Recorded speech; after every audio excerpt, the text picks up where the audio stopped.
Welcome to the historic Blah, a place where the past moves very slowly, where kings wrote letters that took months to arrive, and farmers counted the seasons, one gentle sunrise at a time.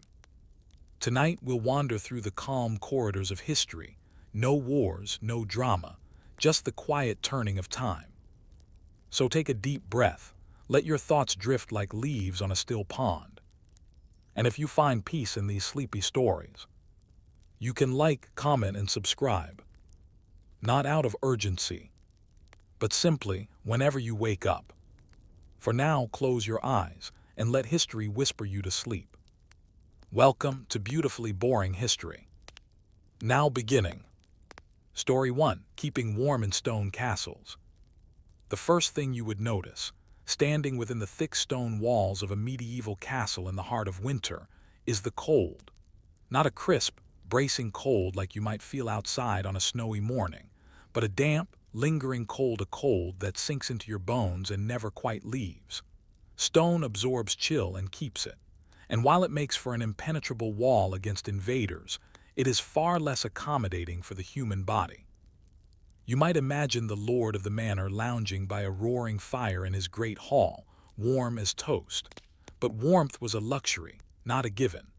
Even in castles, those symbols of power and wealth, staying warm through the night was a constant struggle.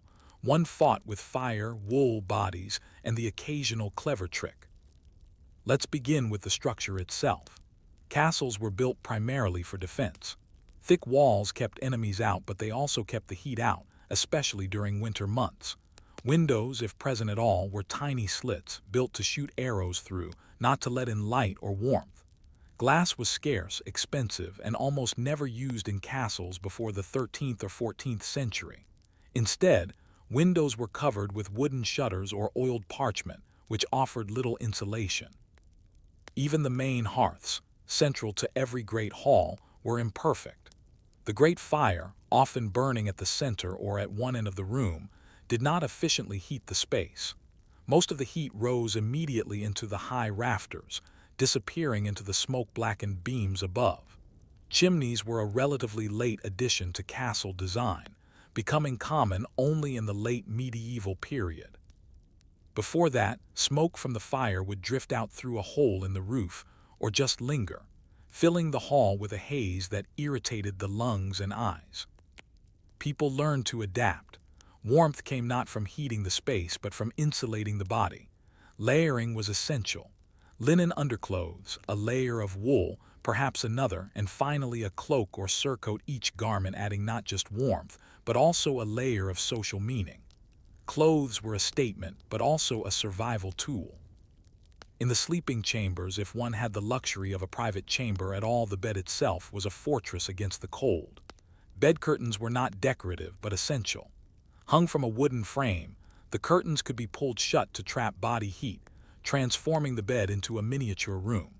Within, sleepers might nestle under blankets of wool or even rare feather-stuffed mattresses. But most blankets were coarse, and drafty walls made nights long. Let us not forget the role of companionship in staying warm. It was not uncommon to share beds not only between spouses, but between siblings, servants, even guests. The warmth of another human body was a precious resource. Even animals, especially in peasant households, were brought indoors for the night, not only for safety, but for the simple warmth they gave off. Then there was the architecture of warmth, or rather its absence. Early castles, particularly Motte and Bailey structures or the first stone keeps, had no real insulation. Walls could be 6 feet thick and yet the interior would freeze. Floor coverings helped. Rushes were strewn about, mixed with herbs like lavender or rosemary, partly to mask smells, partly to add padding. Over time, woven mats, wool rugs, and furs became more common. Let's pause here and look at one particular castle, Chepstow Castle in Wales. Built in 1067, shortly after the Norman conquest, it shows just how stark early Norman designs could be. Its great hall, though impressive, offered little in the way of comfort. The early keep had no chimney, and the walls more than 3 meters thick in places were unyielding to both sound and temperature. Fires might warm a corner of the hall, but they could not fight the chill that seeped in through every stone. Later additions, such as domestic quarters and solar rooms, show an evolution. The solar was a private upper-floor chamber for the lord and his family. It was more intimate, sometimes with a fireplace, and it could be shut off from the great hall below. Tapestries on the wall provided modest insulation and decoration, but the transition was slow and incomplete. For many, the cold remained a fact of life. There is also the matter of nightwear, rarely discussed in grand histories but important to survival. Sleepwear might consist of a simple linen shift. Woolen nightcaps were worn, both for men and women, to keep in heat. Feet were wrapped in cloth. In wealthier households, bedwarmers' metal pans filled with hot coals were passed between the sheets before bed. Dangerous if misused, but deeply comforting if done correctly. What about servants and soldiers? Their quarters were often even colder than those of the nobility. Servants might sleep on floors near the kitchen, benefiting from the residual warmth of the ovens. Soldiers stationed on the battlements had no such luxury. For them, warmth came from constant movement, cloaks, and the occasional ale to keep spirits up. In regions like northern France or the Scottish Highlands, cold seasons could last up to 8 months. Strategies adapted accordingly. Some castles began to incorporate more domestic features over time: stone fireplaces, enclosed hearths, and multiple chimneys. By the 14th century, in places like Bodiam Castle, we see a conscious blend of defense and domestic comfort. But even then, warmth remained a privilege. Beyond personal comfort, warmth was tied to health and survival. Cold, damp conditions fostered disease. Chronic joint pain, respiratory illness, and poor sleep were constant complaints. Those who could afford warmth had longer, healthier lives. And so, the fight against the cold wasn't just about comfort, it was about endurance. We rarely imagine the lords and ladies of medieval castles shivering under coarse blankets, huddled around a poorly drawn fire, but they did. Even in the great stone fortresses of England and France, the night could be long and cold, and staying warm was a quiet battle fought by everyone from the lowliest kitchen maid to the lord himself. And yet, despite the discomfort, these dwellings stood for centuries, and people lived within them through countless winters. The cold may have been relentless, but so too was human resilience. The castle dwellers endured, year after year, and even found ways to create comfort within the stone. But if the hearth was the heart of the castle's warmth, how did the placement of fire evolve architecturally and socially over the centuries? Was it simply a matter of structure, or did the hearth play a deeper symbolic role in shaping life in the medieval castle? The hearth was more than a place of fire, it was the nucleus of castle life. For those within these stone enclosures, it was both functional and symbolic. The hearth signified continuity, family, power, and survival. And yet, the design and presence of a fireplace varied wildly across centuries and regions, evolving alongside the architectural ambitions of the nobility and the practical needs of survival. From central fire to corner hearth. In the earliest Norman keeps, the hearth was a simple, open fire placed in the center of the great hall. No chimney guided the smoke upward. Instead, the roof was left partially open, or there were small louvered vents to allow the smoke to escape, though this was never fully effective. The high ceilings may have kept the worst of it above eye level, but the persistent haze became part of daily life. Tapestries, beams, and walls blackened with soot, and breathing in this air for decades no doubt contributed to the coughing ailments so frequently mentioned in historical accounts. Eventually, as building techniques improved, fireplaces migrated from the center of rooms to the walls. Stone chimneys became more common by the 12th and 13th centuries, often placed at one end of a hall. These new hearths, sometimes ornately carved, directed smoke up and out and allowed for more efficient heating. Still, they were far from perfect. The early chimneys often leaked smoke into the rooms and required near-constant tending to maintain even modest warmth. But while structural shifts were slow, they represented something deeper, a growing understanding that the hearth was not simply about cooking or light, it was the core of domestic life. Over time, the number of hearths increased in castles, particularly in upper-class residences. By the 14th and 15th centuries, the presence of multiple hearths became a status symbol. Each warm room was evidence of wealth, because heating was expensive not in electricity, but in wood, charcoal, labor, and design. Fueling the flame, the cost of warmth. The challenge of staying warm wasn't only about architecture, it was about supply. Wood was the primary fuel for most of Europe, but the type and availability varied. In England and France, oak and beech were prized for their long burn. In Scotland, peat was often used in poorer areas where wood was scarcer. Charcoal, though cleaner and hotter, was labor-intensive to produce and usually reserved for cooking or heating elite spaces. Wood had to be collected, seasoned, and stored. A noble household required vast amounts to keep fires burning through the winter, sometimes tens of thousands of logs. Entire sections of the estate staff might be assigned to managing wood supply. Forest rights, too, were political. In many regions, only the lord could gather from the best woods, and peasants had to seek deadwood from hedgerows or pay fines for timber theft. In rural manors and lesser castles, scarcity shaped habits. Fires were often banked covered with ash at night to keep embers smoldering until morning. Rekindling the fire from these embers avoided the need for flint or steel each day. The simple act of keeping a flame alive overnight was both a labor-saving act and a metaphor for resilience. Clothing and bedcraft, warmth as a layered strategy.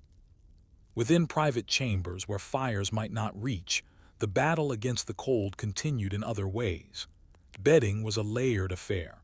A straw mattress or flock-filled tick laid upon wooden slats, covered by woolen blankets, possibly a fur covering, and surrounded by heavy curtains. These layers created a pocket of warmth, not unlike a modern sleeping bag. Wearing clothes to bed was expected. A linen chemise, wool stockings, and even gloves or mittens were common in the colder months. Nightcaps served more than quaint aesthetics, they preserved crucial body heat. The famous four-poster bed was not merely a decorative choice but a heating device. Its curtains helped retain the sleeper's warmth. Servants, of course, had no such luxury. Many slept in communal chambers or on floors near kitchens and stables. These spaces, though noisier, retained heat more effectively than the airy halls above. The kitchen, in particular, was often the warmest room in the castle. Its fires, used constantly for cooking, also provided ambient warmth. It became a gathering space for servants after hours, and many stayed close to it well into the night. Tapestries, carpets, and wall hangings, the aesthetic of insulation. When you walk through a preserved medieval castle today, the stone walls are often bare, cold, and echoing. But in their heyday, many would have been draped with heavy tapestries and wall hangings. These served multiple purposes. They were beautiful, often depicting scenes of hunting, religion, or courtly life, but they were also practical insulators. A heavy woolen tapestry could drastically reduce the cold leaching from a stone wall. Similarly, rushes and mats on the floor, replaced regularly, added texture and insulation to otherwise cold and damp surfaces. In some wealthier homes, these evolved into woven carpets, particularly in areas influenced by trade with the Islamic world. Spain, Italy, and southern France were early adopters of finer textiles. For most, though, a straw mat topped with rushes was the norm. Tapestries and hangings also acted as sound dampeners, softening the acoustics in the otherwise echoing stone chambers. In the quiet of night, with wind howling outside and the coals dying in the hearth, the muffling of noise could contribute to a sense of security, even if it did little for actual warmth. The hearth as social magnet. By evening, the hearth became a gathering point not just for warmth, but for storytelling, governance, and social order. In the great hall, the fire served as a visual anchor. The lord's high table would be positioned nearby, signifying his central place in the social hierarchy. Retainers and guests would sit closer or further from the fire depending on status. This positioning wasn't incidental, it was an embodied metaphor. The closer to the flame, the more power and favor one enjoyed. At feasts and during long winter evenings, stories were told, musicians performed, and quiet moments passed in the glow of flickering firelight. The hearth was thus not only thermal but social heat, a literal and symbolic center around which lives orbited. Evolution, the rise of domestic comfort. As the medieval period progressed and wealth increased through trade, the desire for comfort began to influence architectural design more directly. In castles like Penshurst Place in Kent or Kenilworth Castle, we see the emergence of private parlors, multiple chambers with fireplaces, and improved glazing techniques for windows. By the 15th century, fireplaces became common in upper-floor solars, bedchambers, even studies. Innovations such as flues and dampers allowed for better smoke control and heating efficiency. Nobles began to prize domestic warmth as a marker of refinement. No longer was the castle just a fortress, it became a home. And as these changes unfolded, the hearth moved with them. It remained central but multiplied. No longer a singular symbol, it became a constellation of fires throughout the home, each marking a zone of warmth and significance. In this period, the lines blurred between defensive architecture and domestic life. Castles softened. Their walls remained high, but inside, warmth began to seep into more than just the great hall. But what of the less obvious spaces, the undercrofts, the latrines, the towers used by sentinels? How did the overlooked or utilitarian corners of the castle cope with the cold? Were these areas simply ignored, or did clever strategies emerge to manage warmth where fires could not be kindled? When we think of the warmth of a medieval castle, we often picture the roaring fires of the great hall, the glow from a lord's private chamber, or the soft embrace of thick tapestries. But much of a castle existed outside those comforts. Narrow corridors, spiral staircases, drafty undercrofts, and outer towers made up the majority of the structure. For every hearth, there were dozens of spaces left cold and untouched by fire. This final section explores those peripheral and overlooked spaces, the ones often left out of grand tailies and architectural treatises, yet fundamental to the lived experience of medieval castle dwellers. Here, warmth was not found in the blaze of fire, but in the quiet ingenuity of those who endured the chill. The undercroft, cold storage and cold sleep. Beneath many castles lay the undercroft, a vaulted chamber used primarily for storage. Built partially or entirely below ground, these spaces were naturally cool and damp, perfect for preserving food and wine, but miserable for living. And yet, in times of siege, these were the very spaces where servants or even lords might take shelter. Some undercrofts doubled as makeshift dormitories. In these cases, thick straw bedding was laid atop wooden pallets or directly on the floor. Bedding was often shared, and while it lacked comfort, the massing of bodies was itself a heat source. In total darkness, surrounded by stone and earth, the air was still and often moist. Fires were rarely lit in undercrofts due to poor ventilation, so warmth came only from layers, shared body heat, and proximity to other warm chambers above. Servants assigned to the storage of perishables would sometimes take advantage of adjacent kitchens or ovens. Stone baking ovens, when still hot from a day's use, could emit warmth for hours. A favored place for rest was just beyond the edge of the oven's heat, warm but not scalding. Such small comforts were known and coveted. Turrets and watchtowers, warmth in isolation. High above the rest of the castle, perched on the parapets or narrow walkways, were the watchmen. Their duty was to remain alert to danger, whether from raiding parties, fire, or unrest in the surrounding lands. But up in the towers, the wind howled relentlessly. Snow could settle along stone walkways, and frost bit through even the thickest cloaks. How did they stay warm? Some towers included small wall alcoves where torches or braziers could be placed. These alcoves minimized wind interference while allowing a bit of flickering heat.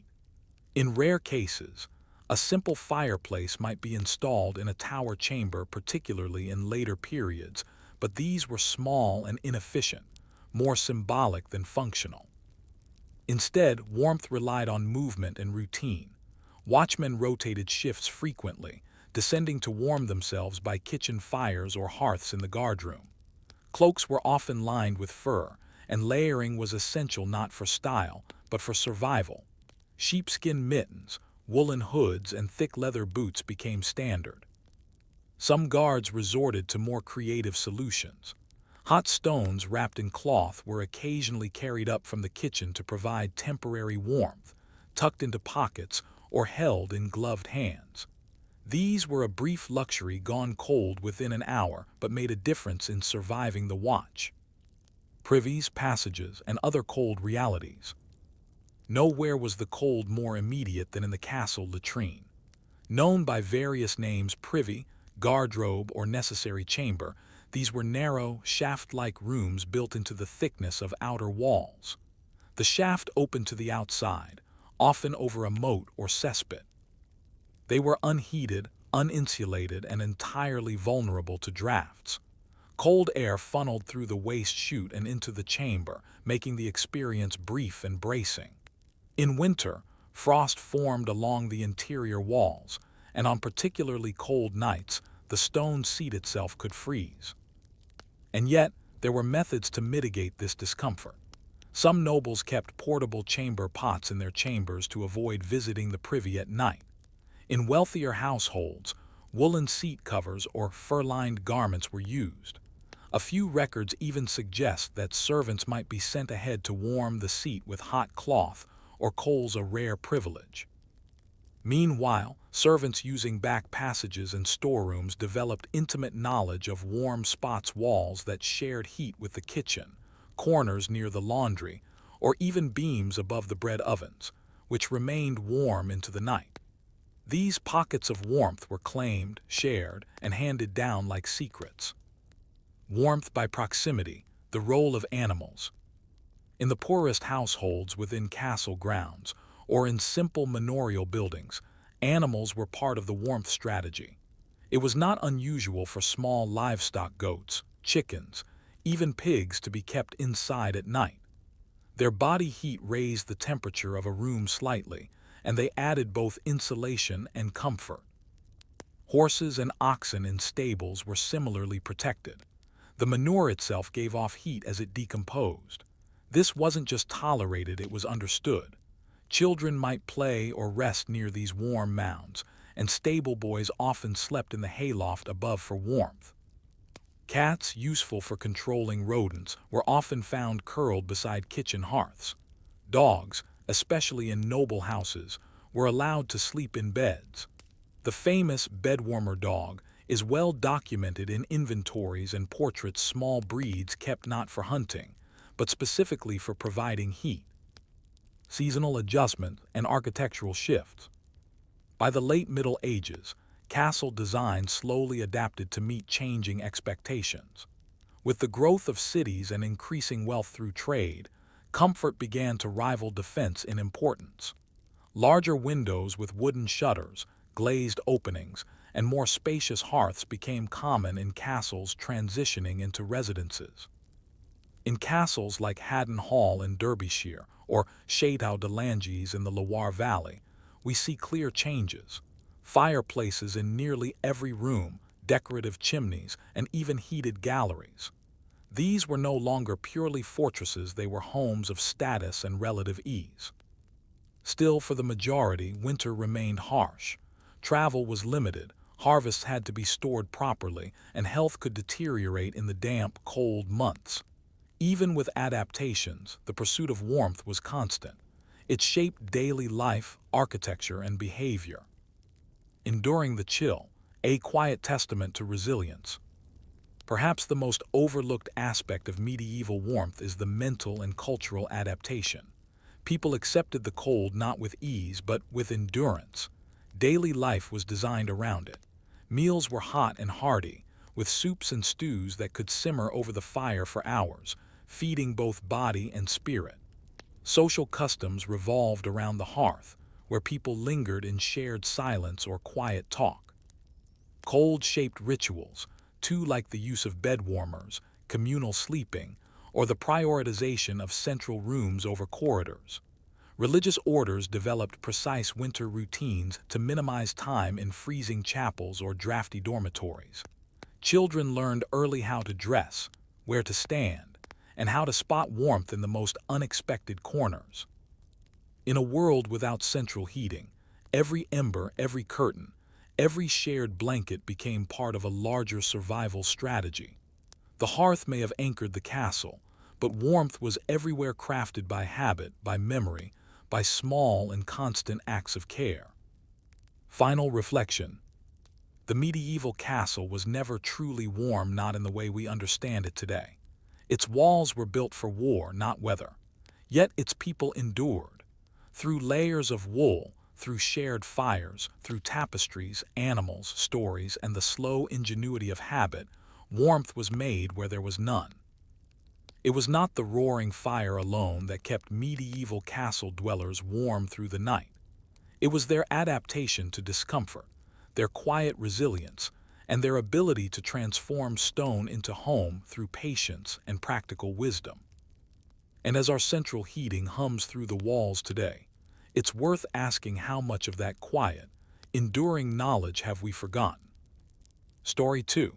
The forgotten cleanliness of the medieval floor.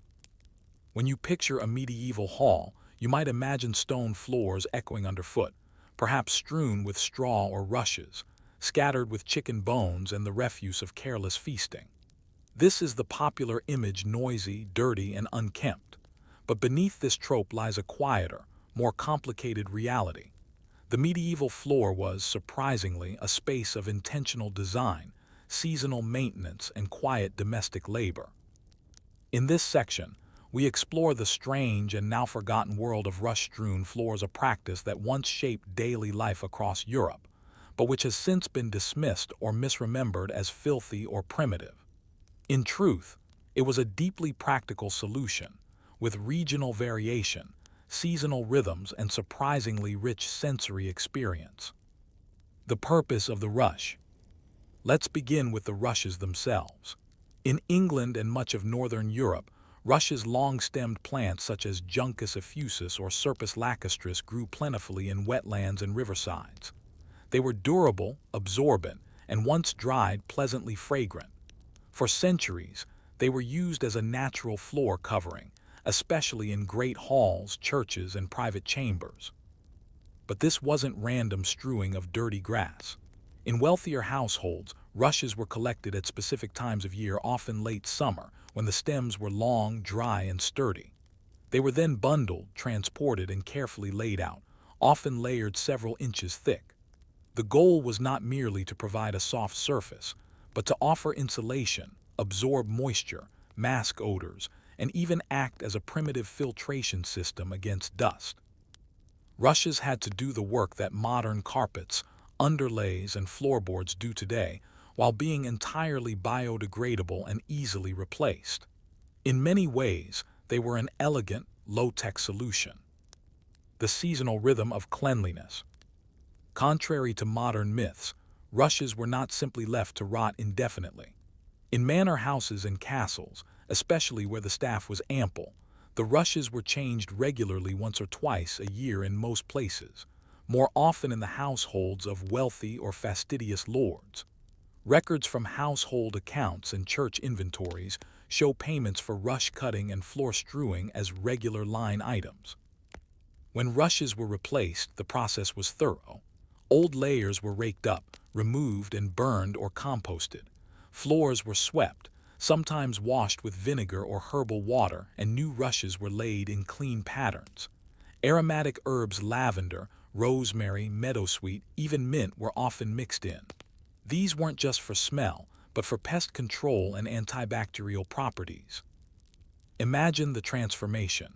A great hall cleared of its old, musty floor, the stones scrubbed, then freshly layered with green gold rushes, their tips dotted with purple lavender and sprigs of thyme. For those living in such places, It would be as refreshing as installing a new carpet or deep cleaning a home. Treading the floor, a sensory experience. To walk barefoot across a medieval rush-strewn floor was not unpleasant. It would have been springy, slightly cool, and aromatic. The texture changed with time. Fresh rushes were smooth and grassy. Older ones became dry and crunchy underfoot. The layers muffled sound, making footsteps quieter in otherwise echoing stone rooms. They also absorbed spills, food waste, and soot from the hearth. For these reasons, rushes were both floor and filter, collecting the detritus of daily life and holding it until the next clean. In homes with animals or young children, the rushes also acted as a protective layer, offering a surface softer than stone for crawling or falling. They were not intended to last forever, and that was their virtue. Their disposability allowed for a kind of cleanliness that didn't require constant scrubbing, just occasional renewal. Variations by class and region. While noble households had the luxury of regular rush renewal, poorer homes managed with less. In cottages and peasant houses, floors were often hard-packed earth, swept daily with brooms made of twigs. A thin scattering of rushes or hay might be spread to cover the dirt, but frequent changing was rare. Still, the intent was the same: to create a buffer between people and the cold, damp ground. In urban areas, straw was sometimes used instead of rushes, though it was messier and less durable. In French homes, especially in warmer regions, rush strewing was less common. Stone or tile floors were preferred and cleaned directly. In Italy, decorative tiles and mosaics replaced the need for rushes altogether in wealthier homes. But in Northern Europe, where cold and damp ruled the seasons, the rush remained essential. In monasteries and churches, rushes had a ritual role as well. On feast days, particularly Corpus Christi and midsummer festivals, churches were strewn with fresh greens and flowers. The floor became part of the liturgy, a symbol of renewal and rebirth. Even the smell of the herbs was part of the spiritual experience. Cleaning and the people who did it. Rush strewing was more than a practice. It was an industry, and one that relied on knowledge passed down through families and local workers. Cutting the right kind of rushes at the right time and preparing them correctly took skill. Some were sun-dried, others were soaked and bleached. In some areas, rushes were even twisted into plates before being laid down, providing a more elegant or artistic finish. The responsibility for maintenance often fell to household servants, particularly women. In some castles, the strewwoman was a designated role, responsible for organizing the collection, distribution, and replacement of rushes across chambers. She would also be responsible for removing pests, fleas, beetles, or rodents that might take residence in the older layers. This was not glamorous work. It was itchy, dusty, and carried out with little notice. But it was essential. Without clean rushes, the entire household environment would become intolerable. The myth of filthy medieval living owes much to the neglect of these domestic details, quiet, constant, and effective. The fall of the rush-strewn floor. By the late 16th and early 17th centuries, rush-strewn floors began to fade from upper-class use. The rise of wooden floorboards, woven rugs, and the import of fine carpets from the East changed household aesthetics. Cleanliness became associated with bare surfaces, rather than with materials that absorbed dirt. The very idea of a floor covering became symbolic of refinement, not because it was soft, but because it could be scrubbed to a shine. As a result, rush strewing came to be associated with backwardness, poverty, and rural life. The memory of its practicality was erased by new standards of hygiene and order. Writers like Erasmus and Thomas more criticized filthy floors, but often without acknowledging the seasonal replacement practices that made rush strewing effective. Still, in many rural homes, the rush persisted into the 18th century. And in some churches, particularly in Lancashire and the north of England, the rush-bearing festival is still celebrated today, a remnant of a time when a clean floor was a sacred offering. A layer between you and the world. It's easy to look down literally on the practice of rush strewing, but in a world without insulation, without floorboards, without indoor plumbing, it made sense. The rushes were more than decoration. They were part of a complex ecological and domestic system. They caught dirt, held warmth, offered softness, and released fragrance. Even now, we replicate this instinct with doormats, rugs, underlays, and seasonal cleaning rituals. We replace old carpets, polish hardwood floors, and swap out runners with the seasons. What we've lost is the biodegradable elegance of the rush. It was grown, harvested, used, and returned to the earth without a landfill or chemical in sight. So next time you walk barefoot on hardwood or sweep the kitchen floor, you might pause and consider the world beneath your feet, not just today, but centuries ago, where rushes once whispered the quiet language of comfort and care. But how did rush-strewn cleanliness compare with other parts of medieval hygiene? Were the people who swept the rushes also responsible for chamber pots, wash basins, and bathwater? How far did the idea of cleanliness stretch in the medieval household? The medieval floor may have been softened and sweetened by rushes, but it was not the only surface needing attention in a household without plumbing, drains, or modern sanitation. In this section, we look deeper into the often dismissed subject of cleanliness in medieval domestic life beyond floors, into chamber pots, washing rituals, water access, and the people who performed this invisible labor. Here, the myth of the dirty Middle Ages begins to crumble, not with dramatic revelations, but with 1,000 small gestures. The cleaning of a basin, the emptying of a pot, the washing of hands before a meal. Cleanliness was not absent in the medieval world, it was simply defined, practiced, and understood differently than today. The chamber pot and the garderobe, containing the uncontainable. Perhaps the most misunderstood aspect of medieval hygiene is the use of the chamber pot, a humble but essential tool in any castle or manor. Far from being tossed wantonly out of windows at all hours, a popular but exaggerated trope, chamber pots were contained tools, used with purpose and custom. A typical chamber pot was made of ceramic, pewter, or even copper, often rounded with a lid. It sat beneath the bed or in a corner niche, and was used during the night or in bad weather when accessing the garderobe, the castle's latrine, was impractical. After use, the pot had to be emptied, rinsed, and replaced. This was the job of a servant, usually a lower-ranking maid or boy. In larger households, entire staff rotations managed the cleaning and maintenance of chamber pots and close stools, wooden toilet chairs fitted with a pot beneath. Cleaners used hot water, sand, ash, or vinegar to scour the vessels.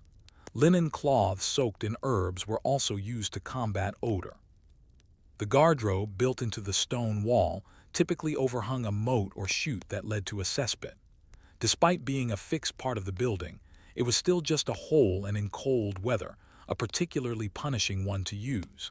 In some castles, garderobes were lined with wooden seats, and a curtain offered privacy. In others, they opened directly onto battlements or side towers. But they were cleaned, scraped, flushed with buckets of water, and even emptied manually when the pits filled. Some were lined with limestone or coated with ash to reduce stench. In monasteries, latrine inspectors were designated roles, proof that sanitation was not ignored, but methodically managed. Hand washing and ritual purity. If the floor was the canvas of cleanliness, hand washing was its performance. Far from being rare, washing before meals was a widespread custom among all classes, especially among the nobility, where it was elevated to ritual status. Before meals in great halls, a servant would approach the high table carrying a ewer and basin. Diners extended their hands, and the servant poured warm, sometimes scented water over them. The water would drain into the basin, and a cloth would be offered for drying. This was not merely hygiene, it was a sign of order, civility, and rank. In wealthier households, lavabo fountain stone basins with flowing water were installed near dining areas or chapels. In monastic communities, Lavabos were often placed at cloister entrances, where monks ritually washed before prayer, after labor, or before meals. Soap existed. Lye soap made from animal fat and wood ash, often scented with herbs. It was harsh by today's standards but used regularly. In many towns, soap making was a regulated trade. Fine soaps were imported from Castile and Aleppo for the rich, while coarser soaps were made locally. Bathing more common than you think. Despite the cliché of the filthy medieval body, bathing was not a forgotten art. While not daily, it was practiced routinely, particularly on feast days, before marriage, or during illnesses. In noble households, wooden tubs were set up in private chambers or warmed halls. These tubs were lined with cloth for comfort, filled with heated water carried from the kitchen, and surrounded by screens for privacy. A bath was a labor-intensive event. Heating enough water took hours, and the cost of firewood made frequent baths impractical. But when taken, they were thorough. The bather might sit in water perfumed with herbs, while a servant scrubbed their back with cloths or brushes. Linen towels were used afterward, and clothes were changed, part of the ritual of renewal. In cities, public bathhouses were common. Known as stews, these were often associated with sensuality and even prostitution, but many operated as clean communal spaces, offering hot water, massage, and steam. They were popular enough to require regulations, opening hours, cleanliness standards, and moral codes. By the late Middle Ages, outbreaks of plague and changing religious attitudes toward nudity and communal bathing led to a decline in public bathhouses. But for centuries, they were vibrant centers of hygiene, particularly in urban centers like London, Paris, and Cologne. Laundry and linens, cleanliness in layers. One of the simplest but most effective hygiene practices was the regular changing and laundering of linens. People didn't bathe every day, but they changed their underlayers, the linen shifts and shirts worn closest to the skin, more frequently than outer garments. Linen is naturally antibacterial and breathable. Wearing it beneath woolen layers created a buffer that absorbed sweat and oil. These garments were washed, dried in sunlight, and beaten with paddles to soften and whiten them. In large households, laundry staff worked year-round, with peak activity in spring and summer, when water was abundant and drying faster. Soap, ash, lye, and boiling water were standard methods. Washhouses near rivers or wells were common features of manors and castles. Clothes were scrubbed on boards, rinsed, and hung or laid flat on bleaching fields, sunlit areas where fabric could dry and brighten. These fields were often overseen by women, who carefully monitored for stains or pests. And while outer garments were cleaned less often, wool and fur required special care. They were brushed, beaten, and aired out to reduce buildup. Cloaks were hung near fires or in breezy corridors to remove dampness. Scent, smoke, and the management of odor. The medieval world lacked deodorant and air freshener, but it had strategies. Scented herbs like lavender, sage, mint, and rose petals were burned, carried in sachets, or scattered across rush floors. In wealthier homes, pomanders, small decorative orbs filled with aromatic spices, were worn on belts or hung near windows. Fires themselves helped. The smoke from hearths and torches masked bodily odors, dried damp air, and created an environment that, while smoky, was more tolerable than raw human smells. In cold months, this smoke was nearly constant, a layer of warmth and scent intermingled. Even the church contributed. Incense in Mass not only carried symbolic weight, but acted as a form of communal fumigation, cleansing the space with frankincense, myrrh, or local resins. Invisible workers of cleanliness. As with the floors, the maintenance of cleanliness, however defined, fell to a network of invisible workers. Housemaids, laundresses, stewards, kitchen porters, rush cutters, basin boys, and others performed tasks that were rarely recorded but utterly essential. They washed basins, they heated water, They beat rugs, changed rushes, scrubbed pots, and carried linens to bleach. Some of them specialized, others rotated through tasks as needed. Their names are often lost, but their work shaped every clean hand, fresh rush, or fragrant room in the medieval household. Rethinking medieval dirt. It is true that the standards of cleanliness in the Middle Ages do not match our own, but that does not mean there were no standards at all. Cleanliness was pursued not daily, not with chemicals, not with showers, but with habit, tools, materials, and the rhythms of season and labor. The belief that medieval people lived contentedly in filth is a projection often from later eras looking back with judgment, or from modern media seeking drama. The truth is quieter and more ordinary. People lived in imperfect cleanliness, as we all do. They swept rushes, they washed their hands, they scoured basins and boiled linens, and in doing so they practiced a form of hygiene that, while different from ours, was deeply human. But if floors were swept and hands were washed, what about the air itself? How did medieval dwellers manage the challenge of living with fire, smoke, dampness, and poor ventilation, especially in winter? While the rush-strewn floor provided a practical barrier between the feet and the stone, and linen shifted against the skin in quiet protest against dirt, there remained one inescapable element of medieval domestic life: the air itself. Stagnant, smoky, often damp and scented with a complex mix of hearth smoke, herbs, animals, and human proximity, air quality shaped the sensory world of the medieval household as much as walls, windows, and floors. This final section explores how medieval people lived with and adapted to the atmosphere inside their homes. It was a challenge of ventilation, fire management, damp resistance, and ritual fumigation, all without the benefit of chimneys in many early buildings, and long before any understanding of airflow or particulate matter. The tyranny of smoke. Before the widespread use of chimneys in the 13th and 14th centuries, most buildings, even castles and great halls, vented smoke through roof holes or open gables. This meant that the interior air was perpetually smoky, especially in winter when fires burned constantly. The hearth at the center of the hall was essential not just for warmth, but for cooking and light. But its smoke rose quickly, accumulated under the roof beams, and only slowly drifted out through louvered openings or gaps in the roof. Anyone seated near the fire experienced warmth, but also itching eyes, persistent coughing, and a sooty smell clinging to clothes and hair. That's not to say that medieval people accepted this without complaint. Far from it.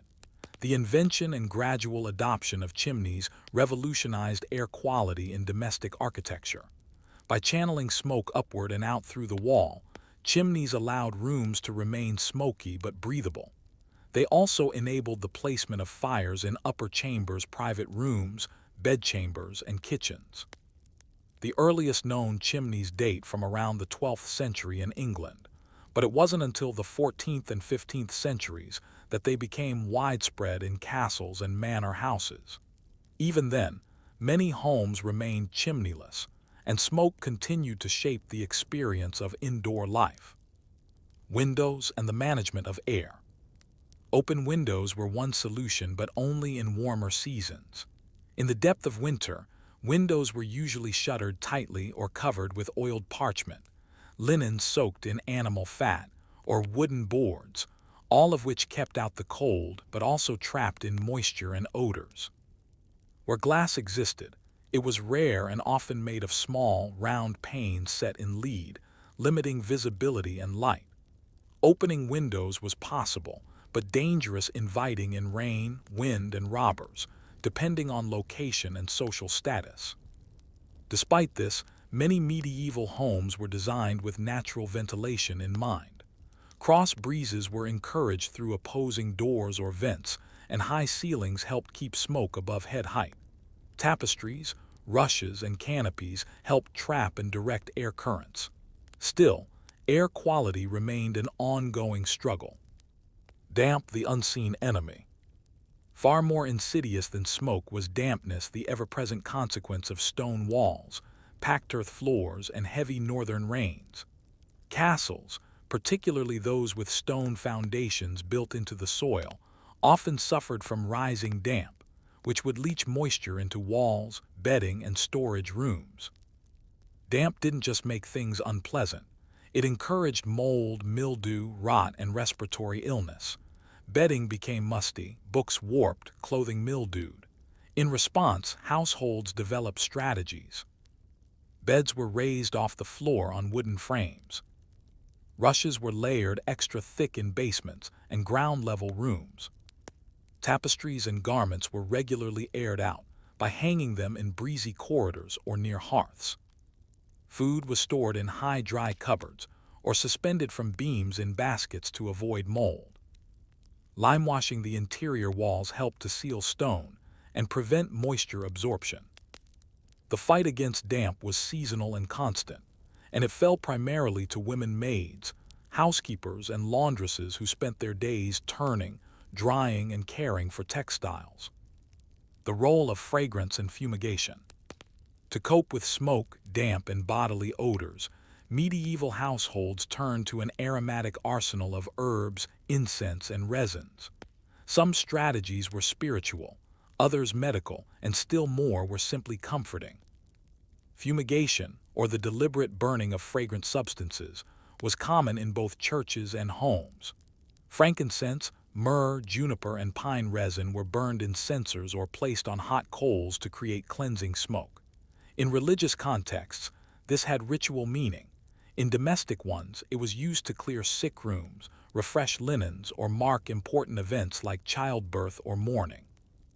Bundles of dried herbs called posies or strewing herbs were placed by windows, in corners, under pillows, and around doorways. Lavender, meadowsweet, mint, bay leaves, marjoram, rosemary, sage, and thyme were favored. These weren't just pleasant, they were believed to ward off miasma, the bad air that was thought to cause disease. Some homes used rushlight torches dipped in tallow and infused with herbs to both light and scent a space. Others hung small scented cloth bags in wardrobes or around the neck, not just for perfume, but as a health precaution. Architecture adapts from hall to chamber. One of the biggest changes to domestic air quality came not from better materials, but from shifting architectural norms. The Great Hall, once the beating heart of castle life, gave way in the later Middle Ages to private rooms and corridors. As social life became more segmented, and as the chimney made smaller hearths possible, families began to retreat from the communal hall and into privatized, controllable spaces. These rooms could be better ventilated. They had fewer people, less activity, and less mess. The solar, a private family room upstairs, became a space of quiet, warmth, and air stillness. Bedchambers could be closed off, aired out, and personalized. The very architecture responded to the desire for cleaner, more breathable air, even if they lacked scientific vocabulary for it. Seasonal habits and airflow. Medieval people were deeply attuned to the seasons, and with them came distinct rhythms of domestic management. In spring, textiles were aired, walls whitewashed, rushes changed, and herbs gathered. Summer invited open shutters and cross-ventilation. Autumn meant storing dry goods, caulking windows, and sealing out damp. Winter brought smoke, shut windows, and reliance on enclosed warmth. In some noble households, summer chambers and winter chambers were designated, the former open and breezy, the latter small and easily heated. Even in monastic life, cell assignment shifted by season, giving older or infirm monks rooms less prone to cold drafts or damp.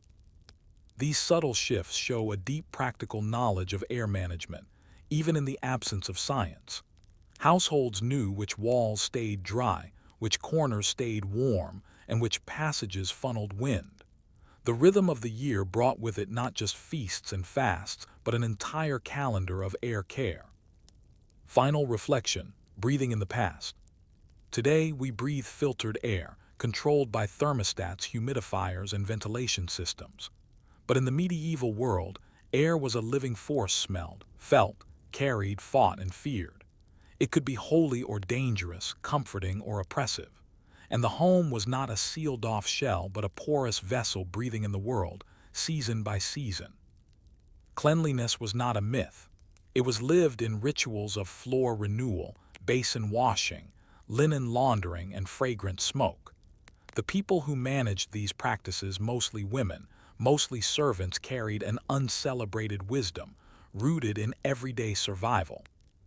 If we were to step back in time, not into a battle, but into a quiet winter morning in a castle chamber, we would find the hearth glowing low, the rushes underfoot dry and fragrant, the air tinged with lavender smoke, and a servant opening a small shutter, just enough to let in the new day. And as the cold breath of morning slipped through the window, we might ask, how much of the world was kept whole by those who tended the air, the floor, and the silence in between? Story 3. How people told time before timepieces. Before ticking clocks became the background music of modern life, before chiming church towers marked the hour, before pocket watches clicked open in the hands of merchants and monks, people still moved through their days with structure and awareness. In this world without mechanical timekeeping, humans turned to the sky, the seasons, and the subtle signals of their surroundings to tell the passage of hours. In this section, we explore how time was perceived and practiced in medieval Europe before the rise of mechanical clocks. Far from being a chaotic or timeless society, the medieval world moved to carefully observed natural rhythms, a day carved not by numbers, but by light, sound, and labor. The primacy of the sun. The most obvious timekeeper in the pre-clock world was the sun. Its rising and setting marked the bookends of every day. People didn't need a watch to know morning had arrived. Roosters crowed, kitchen fires were kindled, and the color of the light changed. Time was not broken into hours but into periods of activity: daybreak, morning, noon, afternoon, evening, dusk. These were flexible, seasonal, and anchored in lived experience, not strict measurement. The concept of an hour existed, but it wasn't standardized. In fact, many medieval hours were unequal, longer in summer, shorter in winter, because daytime itself expanded and contracted. A medieval hour might be 1/12 of daylight, meaning it could vary from 50 minutes in winter to over 70 in summer. This division made sense for a world attuned to nature. Canonical hours, time by prayer. While farmers looked to the sun, monks lived by bells. In monasteries across Europe, the daily rhythm was governed by the divine office, a cycle of 8 canonical hours of prayer, starting before dawn and continuing into the night. Matins, middle of the night, around 2-3 a.m. Lauds, just before dawn. Prime, around 6 a.m. Terce, mid-morning, around 9 a.m. Sext, noon. None, mid-afternoon, around 3 p.m. Vespers, evening, sunset. Compline, before retiring, around 9 p.m. These hours weren't just spiritual, they became a social and temporal framework. In towns with churches, bells would ring for some or all of these hours, providing structure for secular life. Merchants opened stalls after prime. Midday meals followed sext. Fields cleared after none. The bells, then, were a kind of public timekeeper, calling out across fields and markets. In cities, the sound of church bells was so regular that some people could estimate the hour by ear alone. Sundials and shadow time. For those who desired a more precise measure of the day, and had the luxury of access, sundials provided a tangible, if static, instrument. Monasteries and churches often mounted stone sundials on south-facing walls. These canonical dials didn't show hours as we know them, but marked the times for prayers or mass. In private gardens or cloisters, portable sundials appeared, made of wood, brass, or bone. Still, sundials had their limits. Cloud cover, trees, architecture, and seasonal change made them unreliable at times. And of course, they vanished entirely at night. The absence of a nighttime equivalent posed problems, especially for monks rising for matins or for guards on night watch. Some used water clocks or candle clocks, more on these in Section 2, while others relied on habit, natural cues, or simple wakefulness. Bodily and sensory clocks. Much of medieval timekeeping relied not on tools, but on the body's internal rhythms and sensory observation. People judged time by position of the sun over the east gate, above the tower, etc. Length of one's shadow. The calls of birds or animals. Routine sound, smith hammering, baker's bellows, bell tolls. Meal patterns and hunger. Laborers in particular developed acute time sense. A man working the fields from sunrise to dusk measured time in task completion, the number of furrows plowed, the fields weeded, the bundles threshed. A woman in a kitchen or wash house moved through a day sequenced by tasks, not ticks, dough rising, pots boiling, linens drying. Even social expectations followed this structure. Guests were expected to arrive by mid-morning or after vespers, not at 9:30 sharp. The bell as timekeeper. Where the sun failed, the bell filled the gap. Churches rang bells not just for prayers, but for alarms, curfews, market openings, funerals, royal announcements, weather warnings, and more. The town bell tower was often the center of urban time consciousness. If one heard the sexth bell ring in the distance, it was known to be noon without needing to look at a dial. Larger towns synchronized life around these tolls. Workers broke for meals, gates were locked, candles lit. In some places, night watchmen or sentinels were tasked with walking through the streets at regular intervals, calling out the hour, especially after curfew. Their voices became a kind of living clock, reminding citizens of the night's progress and the presence of order. The seasonal clock. Beyond daily rhythms, medieval people also followed a broader seasonal understanding of time. The agricultural calendar, tied to sowing, harvests, and festivals, was more powerful than any clock face. Festivals like Candlemas, Lammas, Michaelmas, and Martinmas broke the year into predictable cycles of labor, celebration, rest, and prayer. Winter was for mending tools, spinning wool, repairing buildings. Spring meant planting. Summer was laborious and long. Autumn brought reaping and feasting. Every phase carried its own sense of when. In this context, what time is it? Might be a foreign question. Instead, one might ask, is it before prime, or after the bell, or before wheat cutting? Time as shared experience. Without standardized hours, medieval time was communal and flexible. It was negotiated, not imposed. You arrived around midday and were not considered late. Meetings happened after the last bell, and no one expected mathematical precision. Time flowed more like weather, a shared condition, not a strict container. This fostered a different sense of stress, or perhaps less of it. Tasks filled the day as needed. When the sun dipped, the work paused. Rest was tied to light, not obligation. This flexibility didn't mean people were lazy. Many labored dawn to dusk, but the rhythm was intuitive, bodily, and socially agreed upon. Final thought for Section 1. So in a world without watches or alarms, how did people meet, coordinate, or plan with any certainty? The answer lies in the next part of our story. The emergence of candle clocks, water clocks, and the earliest mechanical timepieces, devices that tried, for the first time, to dominate time itself rather than live alongside it. But what drove that shift? What need arose so urgently that humanity began to seek not just to observe time, but to trap it in gears and dials?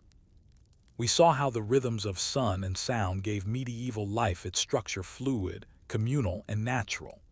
But as cities grew, monasteries formalized prayer, and commerce began to stretch across towns and markets, a need emerged for greater precision.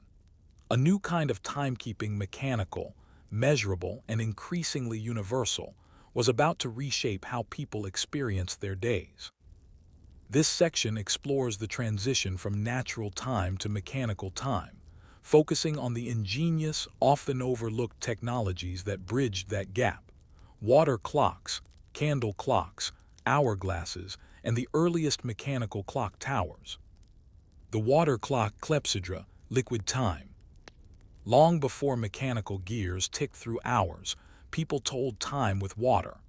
The clepsydra, or water clock, measured time by the steady flow of water from one vessel to another. It had been used in ancient Egypt, Greece, and the Islamic world, and by the early Middle Ages, examples began to appear in European monastic settings. There were two main types. Outflow clocks, where water drained slowly from a container, and time was marked by the lowering level. Inflow clocks, where water dripped steadily into a second container, often marked internally with time lines. While not precise by modern standards, water clocks allowed monks, scholars, and administrators to divide the night, especially for prayer times when no sunlight was available. Some were highly elaborate, geared systems with floats, counterweights, or musical chimes marking the passage of time. Islamic engineers such as Al-Jazari built intricate water clocks in the 12th century featuring automata, bells, and zodiac dials.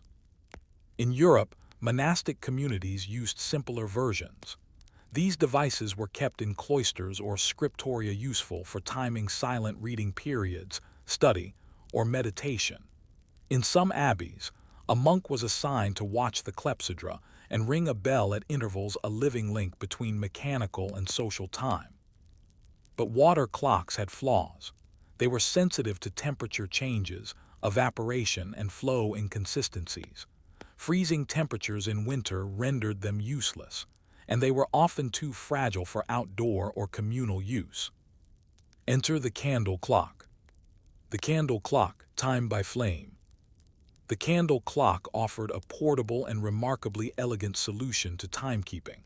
These were candles of standard thickness and material, marked with lines along their length.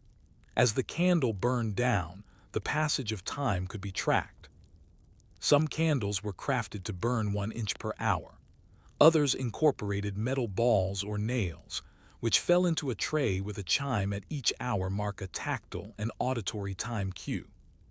These clocks were favored in monasteries, especially during matins or vigils; libraries and studies, where monks might read or copy manuscripts at night; domestic settings, for tracking rest, meditation, or cooking; travelers' camps, for quiet intervals on the road. Candles had limitations, too.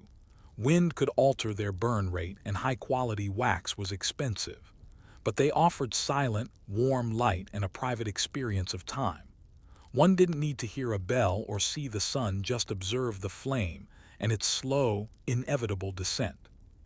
The candle clock made time personal, drawing it into the quiet spaces of night and reflection. Hourglasses, sand as time's currency. Another tool emerged with rising seafaring and mercantile life: the hourglass. Unlike water clocks, hourglasses weren't affected by freezing, needed no tending, and worked at sea. By the 14th century, hourglasses had become common aboard ships to measure watch periods and track navigation. Sand, or finely ground marble dust, fell from one glass bulb to another in a controlled, consistent stream. The glass was sealed and set in a wooden or metal frame. Land-based uses followed. Artisans used them to time tasks like boiling dye or glazing pottery. Teachers and preachers used them to keep lectures or sermons within bounds. Monks could time readings or prayers without bells. The hourglass was simple, visible, and democratic. It didn't require literacy or sunlight. It simply required watchfulness, a reminder that even in mechanical time, attention was the key currency. Hourglasses helped standardize duration. A sermon might now be 2 turns of the glass, a cooking time 1 glass, a merchant visit half a glass. In this way, even without numbers or clocks, tasks became measurable. Mechanical clocks, time in towers. The true revolution began in the late 13th century, when mechanical escapement mechanisms were developed in Europe, an innovation that would change how time itself was conceived. The first mechanical clocks didn't tell time with hands and numbers. Instead, they struck bells. These early tower clocks, built into churches or civic buildings, were designed not for individuals but for entire communities. They used a drum or cylinder, rotated by weights and gears, levers that lifted hammers to strike bells, a verge and foliot escapement to regulate motion. One of the earliest examples was built in Salisbury Cathedral, c. 1386. It had no face, only a bell. Others soon followed in towns like Rouen, Milan, and London. These clocks rang quarter-hour, half-hour, and hour intervals, standardizing time in a way never before possible. Suddenly, everyone in town could hear the hour, not just monks or merchants. Time became public, audible, and authoritative. Changing habits, changing minds. With mechanical clocks came a shift in perception. Time became segmented, divided into equal hours, regardless of daylight. Universal, the same for laborers and lords, bakers and blacksmiths. Abstract, measured by machines, not bodies or light. This transition wasn't immediate. For centuries, canonical hours and natural rhythms coexisted with mechanical bells. People still rose with the sun and worked with the seasons. But the clock tower's chime carried a new authority, one rooted in gears, steel, and precision. Guilds began to define workdays in hourly terms. Cities imposed curfews by the bell. Universities timed lectures. Time, once fluid and flexible, became regulated and scheduled. This shift also introduced anxiety, lateness, punctuality, deadlines. The clock didn't just tell time, it demanded adherence. Monks were scolded for tardy matins. Artisans had to finish by the bell. Merchants met by the hourglass. And as cities grew louder, busier, and more structured, mechanical time began to replace natural time. Slowly, the body's rhythms gave way to the clock's authority. The persistence of pre-clock time. Despite these changes, natural and mechanical time coexisted for centuries. In rural villages, people still followed the sun and bell. Many homes lacked clocks well into the 18th century. Farmers rose with roosters, not chimes. Bakers watched the color of dough, not dials. Even in urban centers, people often referred to time as after the bell or before sext, rather than 1 p.m., and in the background the seasons still set the tempo of life. Winter slowed work. Summer extended days. Saints' days, market days, harvest festivals, they all shaped the calendar far more than any clock face. The transformation of time wasn't just technological, it was cultural. It unfolded over generations, quietly reshaping the structure of human life. Final thought for Section 2. Mechanical clocks may have brought structure and precision, but what did they cost? Did the regular tick of gears enrich life with order, or rob it of spontaneity and flow? And how did people begin to live within this new framework? Did time itself begin to feel different, more measured, more urgent, more finite? In the final section, we'll explore the psychological and cultural consequences of this shift from time as something you noticed to something that ruled you. We'll look at the rise of punctuality, scheduling, and the quiet anxiety of being late.